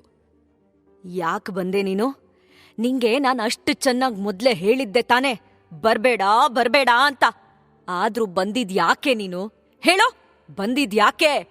ಜೋರ್ ಮಾಡಿದ್ಲು. ಮೊದ್ಲೇ ಹೆದ್ರಿ ಮುದ್ದೆಯಾಗಿದ್ದ ಶ್ರೀಲಕ್ಷ್ಮಿ, ಅದು ಸಕ್ಕರೆ ಉಳ್ಕೊಂಬಿಟ್ಟಿ ಚಿಕ್ಕಮ್ಮ ಅಂದ್ಲು. ಕೇವಲ ಒಂದ್ ಸಕ್ಕರೆಗೋಸ್ಕರ ನೀನು ನಿನ್ ತಂಗಿ ಸಂಬಂಧ ತಪ್ಸದ್ಯಲ್ಲೇ ಮನೆ ಹಾಳಿ. ನಿನ್ ಜಾತಕ ಅಂತೂ ಸರಿ ಇಲ್ಲ. ಜಾತಕ ಸರಿ ಇರೋರು ಚೆನ್ನಾಗಿರ್ಬಾರ್ದು ಅಲ್ವಾ ನಿಂಗೆ? ಏನೋ ಪಾಪ ಅಂತ ಇಷ್ಟು ದಿನ ಬಾಯಿ ಮುಚ್ಕೊಂಡಿದ್ರೆ ಸಂಬಂಧ ತಪ್ಪಿಸ್ತೀಯಲ್ಲೇ ನೀ? ಎಷ್ಟು ಧೈರ್ಯ ನಿಂಗೆ? ಹಾ, ಉಂಡ್ ಮನೆಗೆ 2 ಬಗಿತೀಯಲ್ಲೇ ನೀನು? ನಿನ್ನ ಮಾಡ್ತೀನಿರು. ನಂಗೀಗ್ ಬರ್ತಿರೋ ಸಿಟ್ಟಿಗೆ ಕೊಚ್ಚಾಕಣ ಅನ್ನಿಸ್ತಿದೆ ಅಂತ ಕಲಾವತಿ ತನ್ಗೆ ಅಲ್ಲೇ ಏನಾದ್ರೂ ಸಿಗುತ್ತಾ ಅಂತ ಶತಪಥ ತಿರ್ಗಾಡಿ ಹುಡ್ಕಾಡಿದ್ಲು. ಬಡಿಗೆ ಏನಾದ್ರೂ ಸಿಕ್ಕಿದ್ದಿದ್ರೆ ಶ್ರೀಲಕ್ಷ್ಮಿ ಮೈಲಿ ಬಾಸುಂಡೆ ಹೇಳ್ತಿದ್ವೇನೋ. ಚಿಕ್ಕಮ್ಮನ್ ರೌದ್ರ ಅವತಾರ ನೋಡಿ ಶ್ರೀಲಕ್ಷ್ಮಿ ಹೆದರ್ಬಿಟ್ಟಿದ್ಲು. ಕಣ್ಣಲ್ಲಿ ಧಾರಾಕಾರ ನೀರು. ಅಳ್ತಾ ಅಳ್ತಾ, ಇಲ್ಲ ಚಿಕ್ಕಮ್ಮ, ಹಂಗ್ ಮಾತ್ರ ಅಂದ್ಕೋಬೇಡಿ. ನನ್ನಿಂದ ಒಂದ್ ತಪ್ಪು ಆಗ್ಬಾರ್ದು ಅಂತಾನೆ ನಾನ್ ಸಕ್ಕರೆ ಇಡಕ್ ಬಂದೆ. ಖಂಡಿತ ಹಿಂಗಾಗತ್ತೆ ಅಂತ ಗೊತ್ತಿರ್ಲಿಲ್ಲ ಅಂದ್ಲು. ಮಾತು ಕಂಪ್ಲೀಟ್ ಮಾಡಕ್ಕೆ ಬಿಡೋ ಪೇಷನ್ಸ್ ಖಂಡಿತ ಕಲಾವತಿಗಿರ್ಲಿಲ್ಲ. ಎಷ್ಟು ಮುಗ್ಧೆ ತರ ನಾಟಕ ಆಡ್ತಾಳ್ ನೋಡು. ಮಳ್ಳಿ, ಸಕ್ರೆ ಅಂತೆ, ಬಾಕಿ ಆಯ್ತಂತೆ, ತಂದಿಟ್ಲಂತೆ. ನಿನ್ಗೆ ಅವ್ರೆದ್ರು ಬರ್ಬೇಕಿತ್ತು ಅಷ್ಟೆ. ಸಕ್ರೆ ನಿನ್ಗೊಂದ್ ನೆಪ. ಈಗ ಹಾಕದಿಯಲ್ಲ ಎಲ್ರ ಬಾಯ್ಗೂ ಸಕ್ರೆ. ಖುಷಿಯಾಗಿರ್ಬೇಕಲ್ಲ ಅಂತ ಕಲಾವತಿ ಮಾತಿನ ಬಾಣಗಳು ನೇರವಾಗಿ ಶ್ರೀಲಕ್ಷ್ಮಿಯ ಎದೆಗೆ ಬಂದು ಚುಚ್ತಿದ್ವು. ಕಾರ್ ಹೋದ್ ಕೂಡ್ಲೆ ಸಹಜ ಆ ಕಡೆ ರೂಮಿನ ಕಿಟಕಿ ಬದಿ ಹೋಗಿ ಎದೆಲಿ ಬೆಂಕಿ ಇಟ್ಕೊಂಡು ಸುಮ್ನೆ ಕೂತಿದ್ಲು. ಈ ಸಂಬಂಧ ಮುರಿದು ಹೋಗಕ್ಕೆ ಶ್ರೀಲಕ್ಷ್ಮಿ ಕಾರಣ ಅಲ್ಲ ಅನ್ನೋ ಸತ್ಯ ಅವಳು ಗೊಬ್ಳಗಷ್ಟೇ ಗೊತ್ತಿತ್ತು. ಆದ್ರೂ ಅಕ್ಷಯ್ ರಿಜೆಕ್ಷನ್ ಮಾತ್ರ ಅವಳ ಅಹಂಗೆ ದೊಡ್ಡ ಪೆಟ್ಟನ್ನೇ ಕೊಟ್ಬಿಟ್ಟಿತ್ತು. ತನ್ ಮುಂದೆ ಮಂಡಿ ಊರಿ ಲವ್ ಯು ಅಂತಾನೆ ಅಂದ್ಕೊಂಡಿದ್ದ ಸೀನೆಲ್ಲ ಉಲ್ಟಾ ಹೊಡೆದಿತ್ತು. ಹಾಗಾಗಿ ಸತ್ಯ ಎಲ್ರೆದ್ರು ಹೇಳಿ ತನ್ ಅಹಂಗೆ ಪೆಟ್ ಮಾಡ್ಕೊಳ್ಳೋದ್ ಕೂಡ ಅವಳಿಗೆ ಬೇಕಾಗಿರ್ಲಿಲ್ಲ. ಅಕ್ಷಯ್ ಮೇಲೆ ಬಂದ ಸಿಟ್ಟನ್ನ ಹೊರಗ್ ಹಾಕ್ಲೇಬೇಕಾಗಿತ್ತು ಸಹಜಾಗೆ. ಹೊರಗಡೆ ಪಡಸಾಲೆಯಲ್ಲಿ ಏಕಾಂಗಿಯಾಗಿ ಗದಾಪ್ರಹಾರ ನಡೆಸ್ತಿದ್ದ ಅಮ್ಮನ್ ಜೊತೆ ಅವಳು ಸೇರ್ಕೊಂಡ್ಲು. ಸುಲಭವಾಗಿ ಸಿಕ್ಕ ಅಕ್ಕನ್ ಮೇಲೆ ತಿರುಗ್ಬಿದ್ಲು. ಶ್ರೀಲಕ್ಷ್ಮಿ ಕಥೆ ಬಲಿಗ್ ತಂದ ಕುರಿ ಥರ ಆಗಿತ್ತು. ಒಳಗ್ ಬಂದ ಶಾಮರಾಯರು, ಅಲ್ಲ ಏನಾಗಿದೆ ನಿಮ್ಗೆಲ್ಲ ಅಂತ, ಅವಳನ್ ಯಾಕೆ ಬೈತಾ ಇದ್ದೀರಾ? ಅವಳೇನ್ ಮಾಡಿದಾಳೆ ಅಂತ ಅಂದ್ರು. ನಿಮ್ ಮಗಳು ಇವತ್ ಮಾಡಿದ್ಲಲ್ಲ ಗನಾಂಡಾರಿ ಕೆಲ್ಸ. ಸಕ್ರೆ ಒಳಗುಳಿತಂತೆ, ಇವಳು ತಂದ್ಲಂತೆ. ಆಹಾ ಸುಪ್ನಾತಿ. ಇವಳು ಬಂದ ತಕ್ಷಣ ಅವ್ರ ಎದ್ದು ಹೊರಡಕ್ ನಿಂತ್ಕೊಂಡೇ ಬಿಟ್ಟಿದ್ರಲ್ಲ. ಏನೋ ಮಾಡಿ ಮತ್ತೆ ಅವ್ರನ್ನ ಕೂರ್ಸೋ ಹಂಗ್ ಮಾಡಿದ್ರೆ ಇವಳು ಎಲ್ಲ ಹಾಳ್ ಮಾಡ್ಬಿಟ್ಲು ಅಂದ್ಲು ಕಲಾವತಿ. ಮತ್ತೆ ತನ್ ಮಗಳು ಸಹಜಾ ಕಡೆ ತಿರುಗಿ, ನೀ ಹೋದ್ಯಲ್ಲ ತೋಟದ ಕಡೆ, ಏನ್ ಮಾತಾಡಿದ್ರಿ? ಯಾಕೀ ಸಂಬಂಧ ಬೇಡ ಅಂದಿದ್ದು? ಅಲ್ಲೇನ್ ಮಾತಾಡ್ದ ಅವನು ಅಂದ್ಲು. ಅದೇ ಗೊತ್ತಿಲ್ಲಮ್ಮ, ಚೆನ್ನಾಗೇ ಮಾತಾಡಿದ್ರು, ಅರ್ಥನೇ ಆಗ್ಲಿಲ್ಲ. ಬೇರೇನೂ ಕಾರಣ ಇಲ್ಲ. ಮೋಸ್ಟ್ಲಿ ಇದಕ್ಕೆ ಇರ್ಬೇಕು ಬೇಡ ಅಂದಿದ್ದು ಅಂದ್ಲು ಸಹಜ. ಅವಳಿಗೆ ಸತ್ಯ ಹೇಳಿ ಸಣ್ಣವಳಾಗೋದು ಖಂಡಿತ ಬೇಕಿರ್ಲಿಲ್ಲ. ನನಗ್ ಗೊತ್ತು ಅಪ್ಪ, ಇವರೆಲ್ಲ ಹೇಳ್ತಿರೋದ್ ನಿಜ. ನಾನು ಆ ಸಕ್ಕರೆ ತಗೊಂಡು ಬರ್ಲೇಬಾರ್ದಿತ್ತು. ನನ್ನಿಂದಾಗ್ಲೇ ಆಗಿದೆಯಲ್ಲ, ಇದ್ರಲ್ಲಿ ಇವ್ರದ್ದೇನು ತಪ್ಪಿಲ್ಲ ಅಂತ ಮತ್ತೆ ಅಳ್ತಾ ಕೂತ್ಲು ಶ್ರೀಲಕ್ಷ್ಮಿ. ಅವಳಿಗೆ ನಿಜಕ್ಕೂ ಬೇಸರ ಆಗಿತ್ತು. ರಿಜೆಕ್ಟ್ ಮಾಡಿದ ಅಕ್ಷಯ್ ಮೇಲೆ ಕೋಪನೂ ಬರ್ತಿತ್ತು. ಎಲ್ಲ ಆಗಿ ತನ್ನಿಂದ ಅಂತ ಸ್ವತಃ ಅವಳೇ ಡಿಸೈಡ್ ಮಾಡ್ಬಿಟ್ಟಿದ್ಲು. ಆ ಕಡೆ ಮನೆಗ್ ಹೋಗ್ತಾ ಇದ್ದ ಬಹದ್ದೂರ್ ಕುಟುಂಬದ ಕಾರ್ ಮಾತ್ರ ಫುಲ್ ಸೈಲೆಂಟ್. ಯಾವಾಗ್ಲೂ ಏನಾದ್ರೂ ತಮಾಷೆ ಮಾಡ್ತಾ ಕಾಲೆಳಿತಾ ಇರೋ ಗೌತಮ್ಗೆ ನಾಲ್ಗೆ ತುರಿಸ್ತಾನೇ ಇತ್ತು. ಅಣ್ಣ ರಿಜೆಕ್ಟ್ ಮಾಡಿ ಬಂದು ಸೈಲೆಂಟ್ ಆಗಿ ಕೂತಿದ್ ನೋಡಿ ಇಷ್ಟ್ ಹೊತ್ತು ಹೇಗೋ ತಡ್ಕೊಂಡು ಸುಮ್ನೆ ಕೂತಿದ್ದ. ಆದ್ರೆ ಇನ್ ಕೂರೋದು ಅವನಿಂದ ಆಗ್ಲಿಲ್ಲ. ಅಲ್ವೋ ಅಣ್ಣ, ಬೇಡ ಅಂದಿದ್ದು ನೀನೆ, ಈಗ ಬೇಜಾರಲ್ ಕೂತಿರೋದು ನೀನೆ. ಸದ್ಯಕ್ಕೆ ನಿನ್ ಮೂಡು ಚಿಲ್ ಮಾಡೋದಕ್ಕೆ ಏನಾದ್ರೂ ಮಾಡ್ಬೇಕಲ್ಲ ಅಂದ ಗೌತಮ್. ಚಂದ್ರಿಕಾಗೆ ಸಿಟ್ಟು ಬಂತು. ಗೌತಮ್, ನಿನ್ಗೆ ಯಾವಾಗೇನ್ ಮಾತಾಡ್ಬೇಕು ಅಂತಾನೂ ಅರ್ಥ ಆಗಲ್ಲ. ಯಾವಾಗ್ಲೂ ಹುಡುಗಾಟ್ಕೆ. ಇವತ್ತಾದ್ರೂ ಸುಮ್ನೆ ಇರ್ಬಾರ್ದಾ ಅಂದ್ಲು. ಇಲ್ಲಮ್ಮ, ಮೂಡ್ ಕೆಡಿಸ್ಕೊಂಡು ಸುಮ್ನೆ ಕೂತ್ರೆ ಇನ್ನು ಮೂಡ್ ಹಾಳಾಗತ್ತೆ. ನಾವೆಲ್ಲ ಇರೋದ್ ಯಾಕೆ ಹೇಳು? ಅಣ್ಣನ್ನ ಹೆಂಗ್ ಸರಿ ಮಾಡೋದು ಅಂತ ನನಗ್ ಗೊತ್ತು ಅಂತ ಹೇಳಿ ಡ್ರೈವರ್ ಕಡೆ ತಿರುಗಿ, ಡ್ರೈವರ್ ಗಾಡಿ ತಿರುಗ್ಸು ಅಂದ ಗೌತಮ್. ಇಷ್ಟ್ ಹೊತ್ತು ಮಾತಾಡ್ದೆ ಕೂತಿದ್ದ ಅಕ್ಷಯ್ ಈಗ, ಏನೋ ಮಾಡ್ತಿದ್ಯಾ, ಎಲ್ಲಿಗ್ ತಿರುಗ್ಸೋದು, ನಿನ್ ತಲೆಗೆಲೆ ಕೆಟ್ಟಿದ್ಯಾ ಅಂದ. ಹೆಂಗೋ ಇಲ್ಲಿವರೆಗೂ ಬಂದಿದೀವಿ. ಅಲ್ ಕಾಣ್ತಾ ಇದೆಯಲ್ಲ ನೀಲಿಮಲೆ ಬೆಟ್ಟ, ಅಲ್ಲಿ ಹೋಗಿ ಸ್ವಲ್ಪ ಹೊತ್ತು ತಂಗಾಳಿಗೆ ಮೈಯೊಡ್ಡಿ ನಿಂತ್ರೆ ನಿನ್ ಮೂಡೆಲ್ಲ ಸರಿ ಹೋಗುತ್ತೆ. ಅಲ್ಲಿಂದ ಇಡೀ ಬಾಳೆಹೊನ್ನೂರ್ ಪೇಟೆ ಕೂಡ ಕಾಣಿಸುತ್ತೆ. ಒಳ್ಳೆ ವ್ಯೂ. ಫ್ರೆಂಡ್ಸ್ ಜೊತೆ ಕಾಲೇಜಲ್ಲಿ ಯಾವತ್ತೂ ಹೋಗಿದ್ದೆ. ಈಗ ಎಲ್ರೂ ಇದೀವಲ್ಲ, ಬನ್ನಿ ಹೋಗೋಣ ಅಂದ ಗೌತಮ್. ಗೌತಮ್ ಪ್ಲಾನ್ ಚೆನ್ನಾಗಿದೆ ಅಂತೇನೋ ಅಕ್ಷಯ್ಗೆ ಅನ್ನಿಸ್ತು. ಆದ್ರೆ ಬೆಟ್ಟ ಹತ್ತೋ ಮೂಡಂತೂ ಅವನ್ಗೆ ಈಗಿರ್ಲಿಲ್ಲ. ಈಗ್ಲಾ? ನೋವೇ. ಅಮ್ಮಂಗೆ ಮಂಡಿ ನೋವು, ಹತ್ತಕ್ಕಾಗಲ್ಲ. ಅಪ್ಪಂಗೆ ಸಂಜೆ ಬೇರೇನೋ ಕೆಲ್ಸ ಇದೆ ಅಂತಿದ್ರು. ನನ್ಗೂ ಟೈಅಪ್ ಪೇಪರ್ಗಳೆಲ್ಲ ಓದ್ಕೊಂಡು ಅಪ್ಪನ್ ಜೊತೆ ಡಿಸ್ಕಸ್ ಮಾಡಿ ಸೈನ್ ಮಾಡೋದಿದೆ. ಇವತ್ತೇ ಮನೆಗ್ ಹೋಗಿ ಮುಗಿಸ್ಬೇಕು. ನನ್ಗಂತೂ ಟೈಮ್ ಇಲ್ಲ, ಮೂಡೂ ಇಲ್ಲ. ಇನ್ನೊಮ್ಮೆ ಬರೋಣ ಬಿಡು, ಫ್ರೀ ಮಾಡ್ಕೊಂಡು ಅಂದ ಅಕ್ಷಯ್.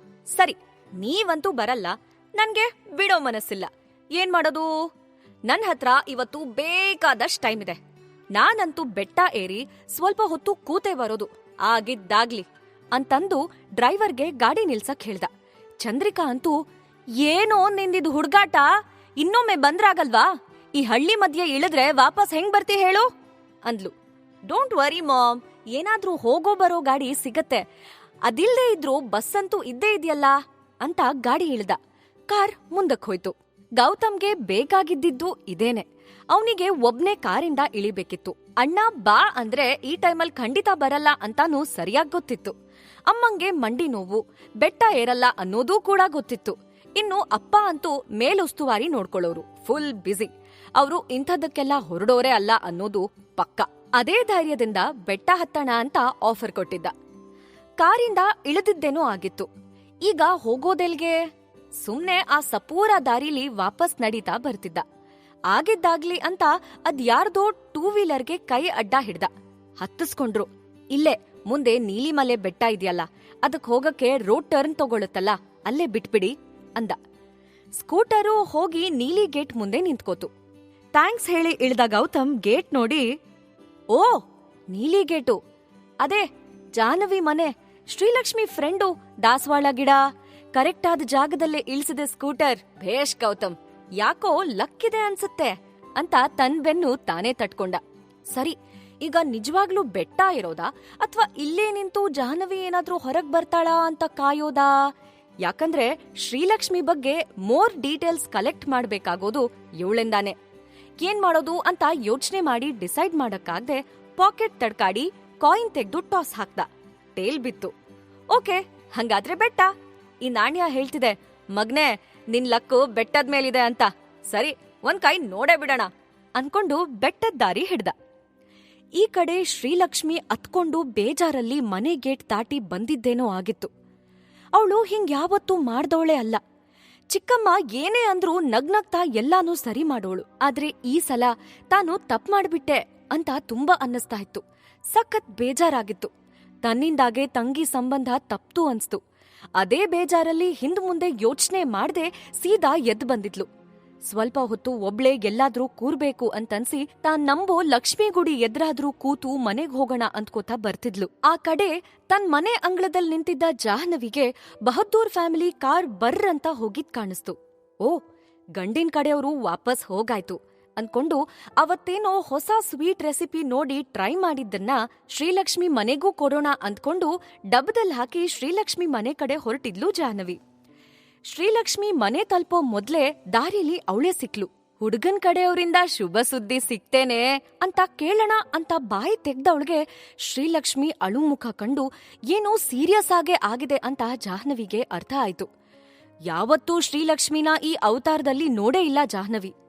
ಸ್ವಲ್ಪ ಹೊತ್ತು ಎಲ್ಲಾದ್ರೂ ಕೂತು ಏನು ಅಂತ ಕೇಳಿ ಅವಳನ್ನ ಸಮಾಧಾನ ಮಾಡೋ ಅಗತ್ಯ ಇದೆ ಅನ್ಸಿತ್ತು ಅವಳಿಗೆ. ಬಾ, ನೀಲಿಮಲೆ ಗುಡಿ ಎದುರು ಕೂತ್ರೆ ಮನ್ಸಿಗೆ ಸಮಾಧಾನ ಆಗತ್ತೆ ಅಂದ್ಲು ಜಾಹ್ನವಿ. ಇಬ್ರು ಮೌನವಾಗಿ ನೀಲಿಮಲೆ ದಾರಿ ಹಿಡಿದ್ರು. ಆ ಕಡೆ ನೀಲಿಮಲೆ ಲಕ್ಷ್ಮಿ ಗುಡಿ ಎದುರು ಗೌತಮ್ ನಿಂತಿದ್ದ. ಪುಟಾಣಿ ಗುಡಿ. ನೀಲಿಮಲೆ ಹತ್ತಕ್ಕೆ ಅಲ್ಲೇ ಸಪೂರ ಕಾಲ್ದಾರಿ. ಗೌತಮ್ ಅಲ್ಲೇ ನಿಂತ. ಚೌಕಾಕಾರದ ಆ ಗುಡಿ ಬಹಳ ಹಳೇ ಕಾಲದ್ದು. ಕಲ್ಲಿನ ಮಂಟಪದ ಹಾಗಿದ್ದ ಗುಡಿ ಪಾಚಿಗಟ್ಟಿ ಚಂದ ಕಾಣಿಸ್ತಿತ್ತು. ಇಬ್ನಿ ಬೀಳೋ ಟೈಮ್ನಲ್ಲಿ ಇದ್ ಮೋಸ್ಟ್ಲಿ ಇನ್ನೂ ಚಂದ ಕಾಣಿಸ್ಬಹುದೇನೋ. ಗುಡಿ ಮೇಲೆಲ್ಲ ಒಂದಿಷ್ಟು ಹುಲ್ಲು, ಕಳೆ ಗಿಡ ಬೆಳ್ಕೊಂಡಿತ್ತು. ಈ ಗುಡಿ ಬ್ಯೂಟಿ ಏನಪ್ಪಾ ಅಂದ್ರೆ, ಬಹಳ ಜನ ಬಂದ್ ಹೋಗೋ ಸಿಟಿ ಒಳಗಿರೋ ದೇವಸ್ಥಾನದ ಹಾಗಲ್ಲ ಇದು. ಇಲ್ಲಿ ನಿತ್ಯ ಪೂಜೆ ನಡೆಯಲ್ಲ ಅಂತ ನೋಡಿದ್ರೇನೆ ಗೊತ್ತಾಗ್ತಿತ್ತು. ಆದ್ರೂ ಯಾರ್ಯಾರೋ ಬಂದು ಕೈ ಮುಗ್ದು ಕಾಯಿ ಒಡ್ದು ಹೋಗಿರೋದ್ ಗೊತ್ತಾಗ್ತಿತ್ತು. ತಲೆ ಬಗ್ಸಿ ಒಳಗ್ ಹೋದ್ರೆ ಅಲ್ಲೊಂದು ಕಲ್ಲಿನ ಲಕ್ಷ್ಮಿ ವಿಗ್ರಹ ಇತ್ತು. ಯಾರೋ ಬಂದು ದಿನ ಹೂ ಇಡ್ತಾರೆ ಅಂತಾನೂ ನೋಡಿದ್ರೆ ಅರ್ಥ ಆಗ್ತಿತ್ತು. ಅಂದ್ರೆ ಸುತ್ತಮುತ್ತಲವ್ರು ಮಾತ್ರ ಬರೋ ಲೋಕಲ್ ಗುಡಿ ಇದು ಅಂತ ಅಂದ್ಕೊಂಡ ಗೌತಮ್. ತಲೆ ಬಗ್ಸಿ ಒಳಗೆ ಕಾಲಿಟ್ಟಾಗಿತ್ತು. ಅಲ್ಲಿಂದ್ಲೇ ಒಂದ್ ನಮಸ್ಕಾರ ಮಾಡ್ದ. ಲಕ್ಷ್ಮೀದೇವಿ, ನಿನ್ನೂರ್ ಲಕ್ಷ್ಮಿ ಮೇಲೆ ನಂಗೆ ಲವ್ ಅಟ್ ಫಸ್ಟ್ ಸೈಟ್ ಅಂತಾರಲ್ಲ, ಅದೇ ಆಗ್ಬಿಟ್ಟಿದೆ ತಾಯಿ. ಇದ್ವರ್ಗೆ ಇಷ್ಟ್ ಬೇಗ ಯಾರ್ಗೂ ಬಿದ್ದೋನೇ ಅಲ್ಲ. ಈ ಸಲ ಯಾಕೋ ಏನೋ ಸ್ಟ್ರಾಂಗ್ ಫೀಲಿಂಗ್. ಸ್ವಲ್ಪ ಅರ್ಥ ಮಾಡ್ಕೊಂಡ್ ನನ್ ಮೇಲೆ ನಿನ್ ದಯೆ ತೋರ್ಸು ಅಂತ ನಕ್ಕೊಂಡು ಕೈ ಮುಗ್ದ. ಜಸ್ಟ್ ಕೆಳಗಿಳದ್ನಷ್ಟೆ. ಗುಡಿಯೊಳಗಿರೋ ಲಕ್ಷ್ಮಿ ಇಷ್ಟು ಫಾಸ್ಟ್ ವರ ಕೊಡ್ತಾಳೆ ಅನ್ಕೊಂಡೇ ಇರ್ಲಿಲ್ಲ. ಮೆಟ್ಲಿಳಿದ ಗೌತಮ್ ಮುಂದೆ ಸಾಕ್ಷಾತ್ ಶ್ರೀಲಕ್ಷ್ಮಿ, ಅದೇ ದೊಡ್ಮನೆ ಶ್ರೀಲಕ್ಷ್ಮಿ ನಿಂತಿದ್ಲು. ಜೊತೆಗೆ ಇನ್ನೊಬ್ಳು. ಗೌತಮ್ಗೆ ಫುಲ್ ಕನ್ಫ್ಯೂಸ್ ಆಯ್ತು. ಅರೆ, ಈಗಷ್ಟೇ ನಾನು ಈ ಗುಡಿ ದೇವ್ರಿಗೆ ಕೈ ಮುಗ್ದು ನನ್ ಮೇಲ್ ದಯೆ ತೋರ್ಸು ಅಂತ ಬೇಡ್ಕೊಂಡ್ನಷ್ಟೆ. ನಾ ಹೇಳಿದ್ದು ಬರೀ ಶ್ರೀಲಕ್ಷ್ಮಿ ಬಗ್ಗೆ ಮಾತ್ರ. ಆದ್ರೆ ಇಲ್ ನೋಡಿದ್ರೆ ಇಬ್ರಿಬ್ರು ಅಂತ ಶಾಕ್ ಆಗಿ ತುಂಟ ನಗು ನಕ್ಕ. ದೇವಿ ಮೂರ್ತಿ ಕಡೆ ನೋಡ್ತಾ, ಅರೆ ಏನ್ ತಾಯಿ ನಿನ್ ಲೀಲೆ, ಒಂದಕ್ಕೆ ಒಂದು ಫ್ರೀ ಕೊಟ್ಬಿಟ್ಟಿಯಲ್ಲ ಅಂದ. ಅಷ್ಟ್ರಲ್ಲಿ ಶ್ರೀಲಕ್ಷ್ಮಿನೂ ಜಾಹ್ನವಿನೂ ಹತ್ರ ಬಂದಾಗಿತ್ತು. ತುಂಬಾ ಹತ್ರ. ಇಷ್ಟ್ ಹೊತ್ತು ಮುಖ ಸಣ್ಣಗ್ ಮಾಡಿ ಬೇಜಾರಲ್ಲಿದ್ದ ಶ್ರೀಲಕ್ಷ್ಮಿ ಈಗ ತಲೆ ಎತ್ತಿದ್ಲು. ನೋಡಿದ್ರೆ ಎದ್ರು ಗೌತಮ್. ಒಂದ್ ಕ್ಷಣ ಶಾಕ್. ಅರೆ, ಇವ್ರಿಲ್ ಏನ್ ಮಾಡ್ತಿದ್ದಾರೆ? ಆಗ್ಲೇ ಹೋಗಿದ್ರಲ್ಲ ಅಂತನ್ಸಿ ಸುತ್ತಮುತ್ತ ತಿರುಗ್ ನೋಡಿದ್ಲು. ಯಾರೂ ಇಲ್ಲ. ಹಂಗಾದ್ರೆ ಉಳ್ದವ್ರು ಎಲ್ ಹೋದ್ರು? ಈ ಗೌತಮ್ ಇಲ್ಲೇನ್ ಮಾಡ್ತಿದ್ದಾರೆ ಅಂತ ಯೋಚನೆ ಬಂತು. ನೀವು ಅದು ಇಲ್ ಹೆಂಗೆ ಅಂದ್ಲು ಶ್ರೀಲಕ್ಷ್ಮಿ. ಶ್ರೀಲಕ್ಷ್ಮಿ ಎದ್ರಿಗ್ ಸಿಕ್ಕ ಗೌತಮ್ ಜೊತೆ ಮಾತಾಡಿದ್ ನೋಡಿ ಜಾಹ್ನವಿಗೆ ಆಶ್ಚರ್ಯ. ಎದ್ರು ನಿಂತ್ಕೊಂಡಿರೋ ಮನುಷ್ಯನ್ನ ತಾನಂತೂ ಇದುವರೆಗೂ ನೋಡಿಲ್ಲ. ಈ ಹಳ್ಳಿಯವನಂತೂ ಅಲ್ಲ. ಟೀ ಶರ್ಟು, ಜೀನ್ಸು ಹಾಕೊಂಡು ಹಣೆಗ್ ಬರೋ ಸಿಲ್ಕಿ ಕೂದ್ಲನ್ನ ಹಂಗೆ ಸ್ಟೈಲ್ ಆಗಿ ಹಿಂದಕ್ ಮಾಡಿ ಒಳ್ಳೆ ಹೀರೋ ತರ ಕಾಣ್ತಾನೆ. ಈ ಸ್ಮಾರ್ಟ್ ಹುಡ್ಗ ಖಂಡಿತ ಈ ಊರ್ನೋನಂತೂ ಅಲ್ಲ. ಹಂಗಾದ್ರೆ ಇವ್ನೆಲ್ಲಿಂದ ಇಲ್ಲಿಗ್ ಬಂದ್ರು ಶ್ರೀಲಕ್ಷ್ಮಿಗ್ ಹೆಂಗ್ ಗೊತ್ತು ಅಂತ ಫುಲ್ ಕನ್ಫ್ಯೂಸ್ ಮಾಡ್ಕೊಂಡ್ಲು ಜಾಹ್ನವಿ. ನಿಮ್ಮನ್ ಹುಡುಕೊಂಡೇ ಬಂದೆ ಅಂದ ಗೌತಮ್ ತನ್ನ ತುಂಟ್ ಕಣ್ ಮಿಟಕಿಸ್ದ. ನನ್ನನ್ ಯಾಕ್ ನೀವ್ ಹುಡುಕ್ಬೇಕು? ಶ್ರೀಲಕ್ಷ್ಮಿ ಇನ್ನೂ ಆಶ್ಚರ್ಯ ಪಡ್ತಾ ಕೇಳಿದ್ಲು. ಅದೇ, ಅಲ್ಲಿ ಚಂದಕ್ ಮಾತಾಡ್ತಿದ್ರಾ, ಆಮೇಲೆ ಸಡನ್ ಸೀರಿಯಸ್ ಆಗಿ ಹೊರಟು ಬಿಟ್ರಿ. ಏನೋ ವಿಷಯ ಬೇರೆ ಮಾತಾಡ್ತಿದ್ವಿ, ಅರ್ಧದಲ್ಲೇ ಸ್ಟಾಪ್ ಆಯ್ತು ಅದು. ಅದಕ್ಕೆ ಪೂರ್ತಿ ಕೇಳೋಣ ಅಂತಾನೆ ಬಂದೆ ಅಂದ ಗೌತಮ್ ಇನ್ನೂ ತಮಾಷೆ ಮಾಡ್ತಾ. ನಾನೆಲ್ಲ ಅರ್ಧ ಹೇಳ್ದೆ, ಫುಲ್ ಹೇಳದ್ನಲ್ಲ. ಏನ್ ವಿಷಯ ಮಾತಾಡ್ತಿದ್ವಿ ಅನ್ನೋದು ಕೂಡ ನಂಗ್ ಮರ್ತು ಹೋಗಿದೆ ಅಂದ್ಲು ಶ್ರೀಲಕ್ಷ್ಮಿ. ಅದೇ 2 ಬಣ್ಣದ ದಾಸವಾಳ, ಒಂದೇ ಗಿಡದಲ್ಲಿ ಹೂ ಬಿಟ್ಟಿದ್ದು, ನೀವು ಜಾಹ್ನವಿ ಮನೆ ತಂದು ಕಸಿ ಕಟ್ಟಿದ್ದು. ಅಲ್ಲೇ ಇದ್ದ ಜಾಹ್ನವಿ ಹೌಹಾರಿದ್ಲು. ಅರೆ, ಇವ ಯಾರಂತಾನೆ ಗೊತ್ತಿಲ್ಲ, ಇವ್ನ್ ನೋಡಿದ್ರೆ ನನ್ ಹೆಸರು ಬೇರೆ ಹೇಳ್ತಾನೆ ಅಂತ ಇನ್ನೂ ಗಾಬ್ರಿಲ್ ನೋಡಿ ಶ್ರೀಲಕ್ಷ್ಮಿನ ಜಗ್ಗಿದ್ಲು. ಯಾರೇ ಇವನು, ನನ್ ಹೆಸರು ಬೇರೆ ಹೇಳ್ತಾನೆ, ನಂಗ್ ಯಾರು ಅಂತಾನೆ ಗೊತ್ತಿಲ್ಲ ಅಂದ್ಲು ಜಾಹ್ನವಿ. ಶ್ರೀಲಕ್ಷ್ಮಿ ಜಾಹ್ನವಿಗೆ ಉತ್ತರ ಹೇಳೋ ಮೊದ್ಲೇ ಗೌತಮ್ ಜಾಹ್ನವಿ ಕಡೆ ತಿರುಗಿ, ನೋಡಿ ಇವ್ರು ಆಗ ಅಲ್ಲಿ ಕಸಿ ಕಟ್ಟೋ ಕ್ಲಾಸ್ ತಗೋತೀನಿ ಅಂತ ಹೇಳಿ ಯಾಮಾರ್ಸ್ಬಿಟ್ರು. ಆಮೇಲೆ ನನ್ ಕಡೆ ತಿರ್ಗೂ ನೋಡ್ಲಿಲ್ಲ. ಟೀಚರ್ ಕೋಪ ಮಾಡ್ಕೊಂಡ್ರೆ ಶಿಷ್ಯಂದ್ರು ಏನ್ ಮಾಡ್ಬೇಕು ಹೇಳಿ, ಅದಕ್ಕೆ ಹುಡ್ಕೊಂಡ್ ಬಂದೆ ಅಲ್ವಾ ಶ್ರೀಲಕ್ಷ್ಮಿ ಅವರೇ ಅಂದ. ಜಾಹ್ನವಿಗೆ ಒಂದೂ ಅರ್ಥ ಆಗ್ಲಿಲ್ಲ. ಇವ್ರು ಏನ್ ಹೇಳ್ತಿದ್ದಾರೆ, ಈ ಹುಡ್ಗ ಯಾರು, ಇಲ್ ಸಿಕ್ಕಿ ಹೀಗ್ಯಾಕ್ ತಲೆ ತಿಂತಿದಾನೆ ಅಂತಾನೂ ಗೊತ್ತಾಗ್ಲಿಲ್ಲ. ಮೊದ್ಲೇ ದುಃಖದಲ್ಲಿದ್ದ ಶ್ರೀಲಕ್ಷ್ಮಿಗೆ ಗೌತಮ್ನ ಈ ತುಂಟಾಟ ಸ್ವಲ್ಪನೂ ಇಷ್ಟ ಆಗ್ಲಿಲ್ಲ. ಅವಳು ಅವನ್ ಕಡೆ ನೋಡಿ ನಿಮ್ ಅಣ್ಣ ನನ್ ತಂಗಿ ಸಂಬಂಧ ಬೇಡ ಅಂದಿದ್ದಾರೆ. ನೀವು ಕೂಡ ಅವ್ರ ಜೊತೆಗ್ ಹೊರಟಿದ್ರಿ. ನನ್ನಿಂದಾದ ತಪ್ಪಿಗೆ ನಾನ್ ಶಿಕ್ಷೆ ಅನುಭವಿಸ್ತಿದ್ದೀನಿ. ಈಗ ನೀವ್ ಕೂಡ ಸೇರ್ಕೊಂಡು ಹಿಂಗ್ ಮಾಡಿದ್ರೆ ನಿಜವಾಗ್ಲೂ ನನ್ ಮೂಡ್ ಇನ್ನೂ ಹಾಳಾಗತ್ತೆ ಅಂದ್ಲು. ಓಹೋ, ಈ ಹುಡ್ಗ ಸಹಜಾನ್ ನೋಡಕ್ ಬಂದ್ ಹುಡ್ಗನ್ ತಮ್ಮ ಅನ್ನೋದು ಈಗ ಜಾಹ್ನವಿಗೆ ಅರ್ಥ ಆಯ್ತು. ಗೌತಮ್ ಈಗ ತಮಾಷೆ ಮೂಡಿಂದ ಹೊರಗ್ ಬರಕ್ಕೆ ಟ್ರೈ ಮಾಡ್ದ, ಆದ್ರೆ ಆಗ್ತಾನೆ ಇರ್ಲಿಲ್ಲ. ಆಕ್ಚುಲಿ ಅವ ಕಾರಿಂದ ಇಳಿದು ಯಾರ ಹತ್ರನೋ ಡ್ರಾಪ್ ಕೇಳಿ ಟಾಸ್ ಹಾಕಿ ಈ ನೀಲಿ ಮಲೆಗ್ ಬಂದು ದೇವ್ರ ಮುಂದೆ ತಮಾಷೆಯಾಗಿ ಕೈ ಮುಗ್ದು ಬೇಡ್ಕೊಂಡಾಗ್ಲೇ ಕರೆಕ್ಟ್ ಆಗಿ ಶ್ರೀಲಕ್ಷ್ಮಿ ಎದುರು ಬಂದ್ ನಿಂತಿದ್ದು ಅವನ್ಗೆ ಸಖತ್ ಮಜಾ ಕೊಟ್ಟಿತ್ತು. ವರ ಕೊಡು ತಾಯಿ ಅಂತ ಬೇಡ್ಕೊಂಡಾಗ ತಾಯಿ ನಿಜವಾಗ್ಲೂ ಅವನ್ಗೆ ಬೇಕಾದ ವಧುನೇ ಎದುರು ತಂದ್ ನಿಲ್ಸಿದ್ದು ಭರ್ಜರಿ ಖುಷಿ ಕೊಟ್ಟಿತ್ತು. ಹಾಗಾಗಿ ಅವನಿಗೆ ಅವನ್ ಖುಷಿ ಕಂಟ್ರೋಲ್ ಮಾಡ್ಕೊಂಡು ಸೀರಿಯಸ್ ಮೂಡಲ್ಲಿರೋ ಶ್ರೀಲಕ್ಷ್ಮಿ ಎದುರು ಸೀರಿಯಸ್ ಆಗಿ ಮಾತಾಡೋಕೆ ತುಂಬಾ ಕಷ್ಟ ಆಗ್ತಿತ್ತು. ಆದ್ರೂ ಪರಿಸ್ಥಿತಿ ಬಗ್ಗೆ ಅವನಿಗೆ ಸ್ವಲ್ಪ ಅಂದಾಜಿತ್ತು. ಶ್ರೀಲಕ್ಷ್ಮಿ ಹಿಂಗ್ ಮುಖ ಬಾಡಿಸ್ಕೊಂಡು ಫ್ರೆಂಡ್ ಜೊತೆ ಈ ಗುಡಿ ಹತ್ರ ಯಾಕ್ ಬಂದಿರ್ಬಹುದು ಅನ್ನೋದ್ ಕೂಡ ಅವನಿಗೆ ಅಲ್ಪ ಸ್ವಲ್ಪ ತಲೆಗ್ ಹೋಗಿತ್ತು. ಸೊ ಕಂಟ್ರೋಲ್ ಮಾಡ್ಕೊಂಡು ಶ್ರೀಲಕ್ಷ್ಮಿನ ನೋಡ್ ಹೇಳ್ದ, ಕಾಲ್ ಎಳಿಯೋದು ನನ್ ಹುಟ್ಟುಗುಣ ರೀ, ಅದ್ ಮಾತ್ರ ಬೆಟ್ಟ ಹತ್ತಿದ್ರೂ ಹೋಗಲ್ಲ ಅಂತ ದೊಡ್ಡೋರೇ ಹೇಳಿದಾರ್ ನೋಡಿ. ಇನ್ನ ಈ ಸಣ್ಣ ಮನ್ಷಂದೇನ್ ಲೆಕ್ಕ, ಸ್ವಲ್ಪ ಅಡ್ಜಸ್ಟ್ ಮಾಡ್ಕೊಂಡು ಹೊಟ್ಟೆಗಾಕೊಳ್ಳಿ. ಏನ್ ಗೊತ್ತಾ, ಆಕ್ಚುಲಿ ನೀವೇ ಸಿಕ್ಬಿಡ್ಲಿ ಅಂತ ಇದೇ ದೇವಿ ಮುಂದೆ ಕೈ ಮುಗಿದ್ ನಿಂತೆ, ನೀವೇ ಬಂದ್ಬಿಡೋದಾ? ಮಹಿಮೆ ನೋಡಿ ದೇವಿದು. ಅದಕ್ಕೆ ಸಾಕತ್ ಖುಷಿಯಾಗಿ ಸ್ವಲ್ಪ ಹೆಚ್ಚೆ ಕಾಲೆಳ್ದೆ, ಕ್ಷಮ್ಸ್ಬಿಡಿ ಅಂದ ಗೌತಮ್. ಮತ್ತೆ ಮಾತ್ ಮುಂದುವರ್ಸದವ್ನು, ನೋಡಿ ಇವತ್ ನಡೆದ್ ಘಟ್ನೆ ಹಣೆಲ್ ಬರ್ದಿತ್ತು ಅಷ್ಟೆ. ಅದಕ್ಕೆ ನೀವ್ ತಪ್ಪಿನ ಹಣೆಪಟ್ಟಿ ಹೊತ್ಕೊಳ್ಳೋದು ಯಾಕೋ ನಂಗ್ ಸರಿ ಕಾಣಿಸ್ತಿಲ್ಲ. ಹಾಗ್ ನೋಡಿದ್ರೆ ನಿಮ್ದೇನ್ ತಪ್ಪಿಲ್ಲ ಇದ್ರಲ್ಲಿ. ಸಕ್ರೆ ತಂದಿಟ್ರಿ, ನಿಮ್ ವಿಚಾರ ಮೊದ್ಲೇ ಹೇಳಿರ್ಲಿಲ್ಲ ಅಂತ ನನ್ನಮ್ಮಂಗೆ ಆ ಕ್ಷಣಕ್ಕೆ ಇಷ್ಟ ಆಗ್ಲಿಲ್ಲ ನಿಜ. ಆದ್ರೆ ಆಮೇಲೆ ಸುಧಾರಿಸ್ಕೊಂಡು ಕೂತ್ಕೊಂಡು ಮಾತಾಡಿನೂ ಆಯ್ತಲ್ಲ. ಅಣ್ಣ ರಿಜೆಕ್ಟ್ ಮಾಡಿದ್ದಕ್ಕೂ ಈ ವಿಷಯಕ್ಕೂ ಏನ್ ಸಂಬಂಧ? ಅವ್ರಿಬ್ರು ಮಾತಾಡ್ಕೊಂಡು ಯಾಕೋ ಬೇಡ ಅಂತ ಡಿಸೈಡ್ ಮಾಡ್ಕೊಂಡಿದ್ದಾರೆ ಅಷ್ಟೆ. ನೋಡಿದ ತಕ್ಷಣ ಒಪ್ಕೋಬೇಕು ಅಂತೇನು ರೂಲ್ಸ್ ಇಲ್ವಲ್ಲ. ಇಬ್ರು ಟೇಸ್ಟ್ ಕೂಡ ಮ್ಯಾಚ್ ಆಗ್ಬೇಕು, ಜೊತೆಗೆ ಇನ್ನೂ ಏನೇನೋ ಇರುತ್ತಲ್ಲ, ಅದೆಲ್ಲ ನೋಡ್ಕೊಂಡು ರಿಜೆಕ್ಟ್ ಮಾಡಿರ್ಬೋದೇನೋ. ನನ್ಗನ್ಸತ್ತೆ ನನ್ನಣ್ಣ ನಿಮ್ ವಿಚಾರಕ್ಕೆ ರಿಜೆಕ್ಟ್ ಮಾಡಿದ್ದಲ್ಲ. ನೀವ್ ಸುಮ್ನೆ ಇಲ್ಲ ಸಲ್ಲದಕ್ಕೆಲ್ಲ ವರಿ ಮಾಡೋದ್ ಬಿಡಿ, ಚಿಲ್. ಖುಷಿ ಪಡಕ್ಕೆ 1000 ವಿಷಯ ಇದೆ ರೀ. ನೋಡಿ, ನಾ ಈಗ ಇಲ್ ಬಂದಿದ್ದು ಮತ್ತೆ ಸಿಕ್ಕಿದ್ದು ಖುಷಿ ಸಮಾಚಾರ ತಾನೇ ಅಂತ ಪರಿಸ್ಥಿತಿ ಹ್ಯಾಂಡಲ್ ಮಾಡೋಕ್ ನೋಡ್ದ. ಈಗ ಶ್ರೀಲಕ್ಷ್ಮಿ ಮುಖ ಸ್ವಲ್ಪ ಅರಳ್ತು. ಜಾಹ್ನವಿ ಕೂಡ ವಿಷಯ ಏನು ಅನ್ನೋದು ಪೂರ್ತಿ ಅರ್ಥ ಆಯ್ತು. ಇಬ್ರು ಮೆಟ್ಲಲ್ಲೇ ನಿಂತ್ ಮಾತಾಡಿ ಬಾಕಿಯಾಗ್ಬಿಟ್ವಲ್ಲ ಅಂತ ದೇವ್ರಿಗೆ ಕೈ ಮುಗ್ದ್ ಬರೋಣ ಅಂತ ಮೆಟ್ಲ್ ಹತ್ತಿದ್ರು. ಕೆಳಗ್ ನಿಂತ ಗೌತಮ್ ಇಬ್ರೂ ಲಕ್ಷ್ಮಿನ ಮಂಟಪದೊಳಗ್ ನೋಡಿ, ಇನ್ಮೇಲೆ ನನ್ ಲಕ್ಷ್ಮಿ ಮಾತ್ರ ನೀನೆ ಅಂತ ಶ್ರೀಲಕ್ಷ್ಮಿನ ಕಣ್ತುಂಬ್ಕೊಂಡ. ಈ ಕಡೆ ಶ್ರೀಲಕ್ಷ್ಮಿ ಮನೆಯಿಂದ ಹೊರಟು ಹೋಗಿದ್ದಕ್ಕೆ ಅಪ್ಪ ಶಾಮರಾಯರ್ಗೆ ತುಂಬಾ ಬೇಜಾರಾಗಿತ್ತು. ಕಲಾವತಿ ಮತ್ ಸಹಜ ಎಷ್ಟೇ ಕೆಟ್ಟದಾಗ್ ನಡೆಸ್ಕೊಂಡ್ರು ಶ್ರೀಲಕ್ಷ್ಮಿ ಒಂದಿನಾನೂ ಬೇಜಾರ್ ಮಾಡ್ಕೊಂಡವಳಲ್ಲ. ಆದ್ರೆ ಇವತ್ತು ಫಸ್ಟ್ ಟೈಮ್ ಅವಳು ಸೀದಾ ಎದ್ದು ಗೇಟ್ ದಾಟಿ ಹೊರ ಹೋಗಿದ್ಲು. ರಾಯರ್ಗೆ ಇವತ್ತು ಕಲಾವತಿ ಮೇಲೆ ಸಖತ್ ಸಿಟ್ಟು ಬಂದಿತ್ತು. ಅಲ್ಲೇ ಕಾಲ್ ಚಾಚಿ ಕೂತು ಉಳಿದು ಬೋಂಡಾ ತಿಂತಿದ್ದ ಅವಳನ್ ನೋಡಿ, ನಿನ್ ಸಿಟ್ಟು ತೀರಿಸ್ಕೊಂಡಾಯ್ತಲ್ಲ, ಈಗ ಬೋಂಡಾ ತಿಂದು ಹಬ್ಬ ಮಾಡು. ಮಗಳು ಬೇಸರ ಮಾಡ್ಕೊಂಡ್ ಹೋಗಿದಾಳೆ ಅನ್ನೋ ಬಗ್ಗೆ ಸ್ವಲ್ಪನೂ ನಿಂಗ್ ಕರುಣೆ ಇಲ್ಲ ನೋಡು. ಈಗ ನಿಂಗ್ ತಿಂದಿದ್ ಕರಗ್ಬೋದು ಅನ್ಸುತ್ತೆ, ನಾ ಹೋಗಿ ಹುಡುಕೊಂಡ್ ಬರ್ತೀನಿ ಅಂತ ಬೈತಾ ಚಪ್ಲಿ ಹಾಕೊಳ್ಳಕ್ಕೆ ಹೋದ್ರು. ಏನು ಬೇಕಾಗಿಲ್ಲ, ನಾ ಏನಿಲ್ಲ ಆರಾಮಾಗ್ ಬೋಂಡಾ ತಿಂತಿಲ್ಲ, ಉಳಿದದ್ದನ್ನ ಏನ್ ಮಾಡೋದು ಅಂತ ತಿಂತಿದೀನಿ. ಒಂದೊಂದ್ ತುತ್ತು ಕೂಡ ಹೊಟ್ಟೆ ಒಳಗ್ ಇಳಿಬೇಕಿದ್ರೆ ಬೆಂಕಿ ಇಟ್ಟಂಗ್ ಆಗ್ತದೆ. ಅನ್ಯಾಯವಾಗ್ ಶ್ರೀಲಕ್ಷ್ಮಿ ದೆಸೆಯಿಂದ ಸಂಬಂಧ ಕಳ್ಕೊಂಡ್ವಲ್ಲ, ನೀವೇನೀಗ ಅವಳನ್ ಹುಡ್ಕೊಂಡ್ ಹೋಗೋ ಅಗತ್ಯ ಇಲ್ಲ. ಹೊತ್ ಮುಳ್ಗಕ್ಕೆ ಸುಮಾರ್ ಹೊತ್ತಿದೆ, ಬರ್ತಾಳ್ ಬಿಡಿ.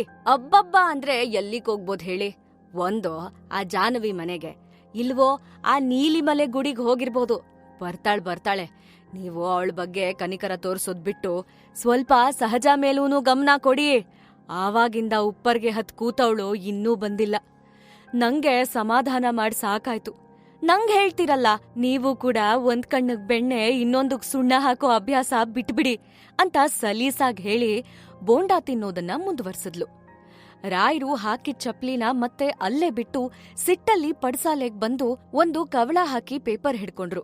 ಆ ಕಡೆ ಆಗಷ್ಟೇ ಮನೆ ತಲ್ಪಿದ್ ಕೂಡ್ಲೆ ಅಕ್ಷಯ್ ಲ್ಯಾಪ್ಟಾಪ್ ತಗೊಂಡ್ ಕೂತ್ಕೊಂಡ. ಹಾಕೊಂಡ್ ಶರ್ಟು ಪ್ಯಾಂಟ್ ಕೂಡ ಬದ್ಲಾಯ್ಸೋ ಮನ್ಸ್ ಮಾಡದ್ ಮಗನ್ ಬಗ್ಗೆ ಚಂದ್ರಿಕಾಗೆ ಚಿಂತೆ ಆಯ್ತು. ಡ್ರೆಸ್ ಬದ್ಲಾಯಿಸ್ಕೊಂಡ್ ಕೂತ್ಕೋಬಾರ್ದಾ? ಅಷ್ಟ್ ಗಂಟ್ ಹೋಗೋ ಕೆಲ್ಸ ಏನಿದೆ?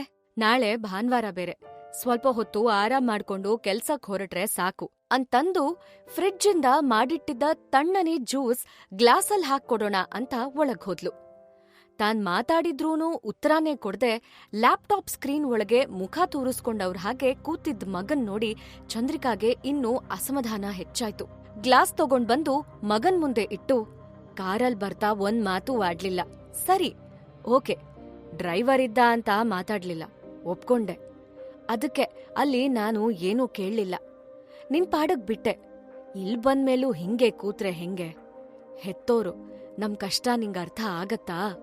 ಅಲ್ಲ್ ಹೋಗಿ ಅಷ್ಟೊತ್ತು ಏನ್ ಮಾತಾಡದ್ರಿ ಅನ್ನೋದನ್ನಾದ್ರೂ ಹೇಳ್ಬಾರ್ದಾ? ಅಷ್ಟೊತ್ತು ಸರಿಯಾಗೇ ಇದ್ ನೀನು ಅವಳ ಜೊತೆ ಮಾತಾಡಿದ್ಮೇಲೆ ಸಡನ್ ಆಗಿ ಹೀಗ್ ಹೇಳಿದ್ರೆ ಸಮಸ್ಯೆ ಇರೋದ್ ಏನು ಅಂತ ನಮ್ಗಾದ್ರೂ ತಿಳಿಯೋದ್ ಬೇಡ್ವಾ? ಸರಿನಪ್ಪ, ಈ ಹುಡ್ಗಿ ಬೇಡ ಅಂತಾನೇ ಇಟ್ಕೊಳ್ವಾ. ಇನ್ನೊಂದ್ ಹುಡ್ಗಿ ನೋಡ್ಬೋದಾ ಬೇಡ್ವಾ? ವಿಷಯ ಏನು ಅಂತಾದ್ರೂ ನಮ್ಗೆ ಗೊತ್ತಾಗ್ದಿದ್ರೆ ನಾವ್ ಮತ್ತೆ ಇನ್ನೊಂದ್ ಮನೆಗ್ ಹೋಗೋದಾದ್ರೂ ತಪ್ಪತ್ತೆ ಅಲ್ವಾ ಅಂದ್ಲು. ಚಂದ್ರಿಕಾ ಮಾತಾಡ್ತಾ ಇದ್ರೂ ಒಮ್ಮೆನೂ ತಲೆ ಎತ್ ನೋಡ್ದ Akshay, mom please leave me alone, ನಂಗೀಗ ಕೆಲ್ಸ ಇದೆ, ಇದನ್ನ ಯಾವಾಗ್ ಬೇಕಿದ್ರೂ ಮಾತಾಡ್ಬೋದು ಅಂದ. ಆ ಕಡೆ ಪ್ಯಾಂಟು ಶರ್ಟು ಚೇಂಜ್ ಮಾಡ್ಕೊಂಡ್ ಬಂದ ಕೃಷ್ಣರಾವ್, ಯಾವಾಗ ಏನ್ ಮಾತಾಡ್ಬೇಕು ಅನ್ನೋದ್ ನಿಂಗೆ ಸ್ವಲ್ಪನೂ ಅರ್ಥ ಆಗಲ್ಲ. ಈಗ್ಲೇ ಈ ವಿಷಯ ಇತ್ಯರ್ಥ ಆಗ್ಬೇಕಾ?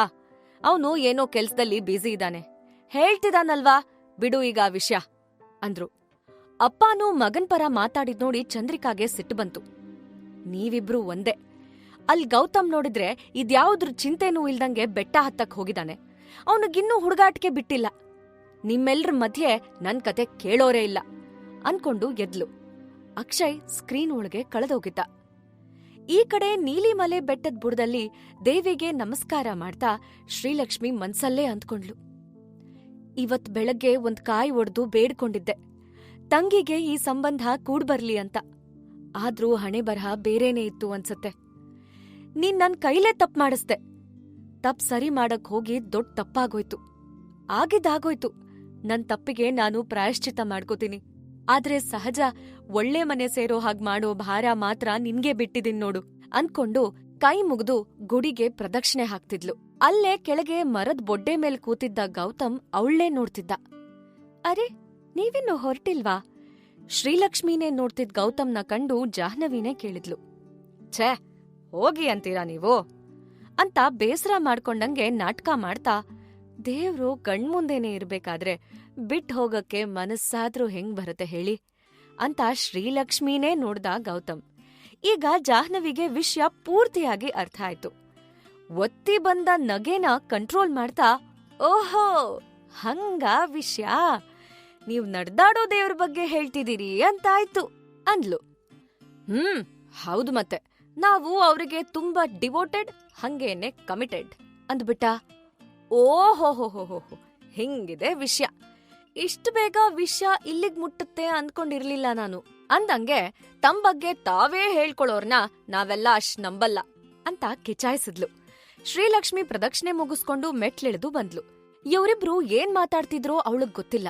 ಸೀರಿಯಸ್ ಆಗಿದ್ದ ಶ್ರೀಲಕ್ಷ್ಮಿನ ಸೀರಿಯಸ್ ಆಗೇ ಮಾತಾಡ್ಸೋಣ ಅಂತ ಈ ಕಡೆ ಬಂದ ಗೌತಮ್. ಇಲ್ಲಿಗೆ ನೀವ್ ಯಾವಾಗ್ಲೂ ಬರ್ತೀರಾ?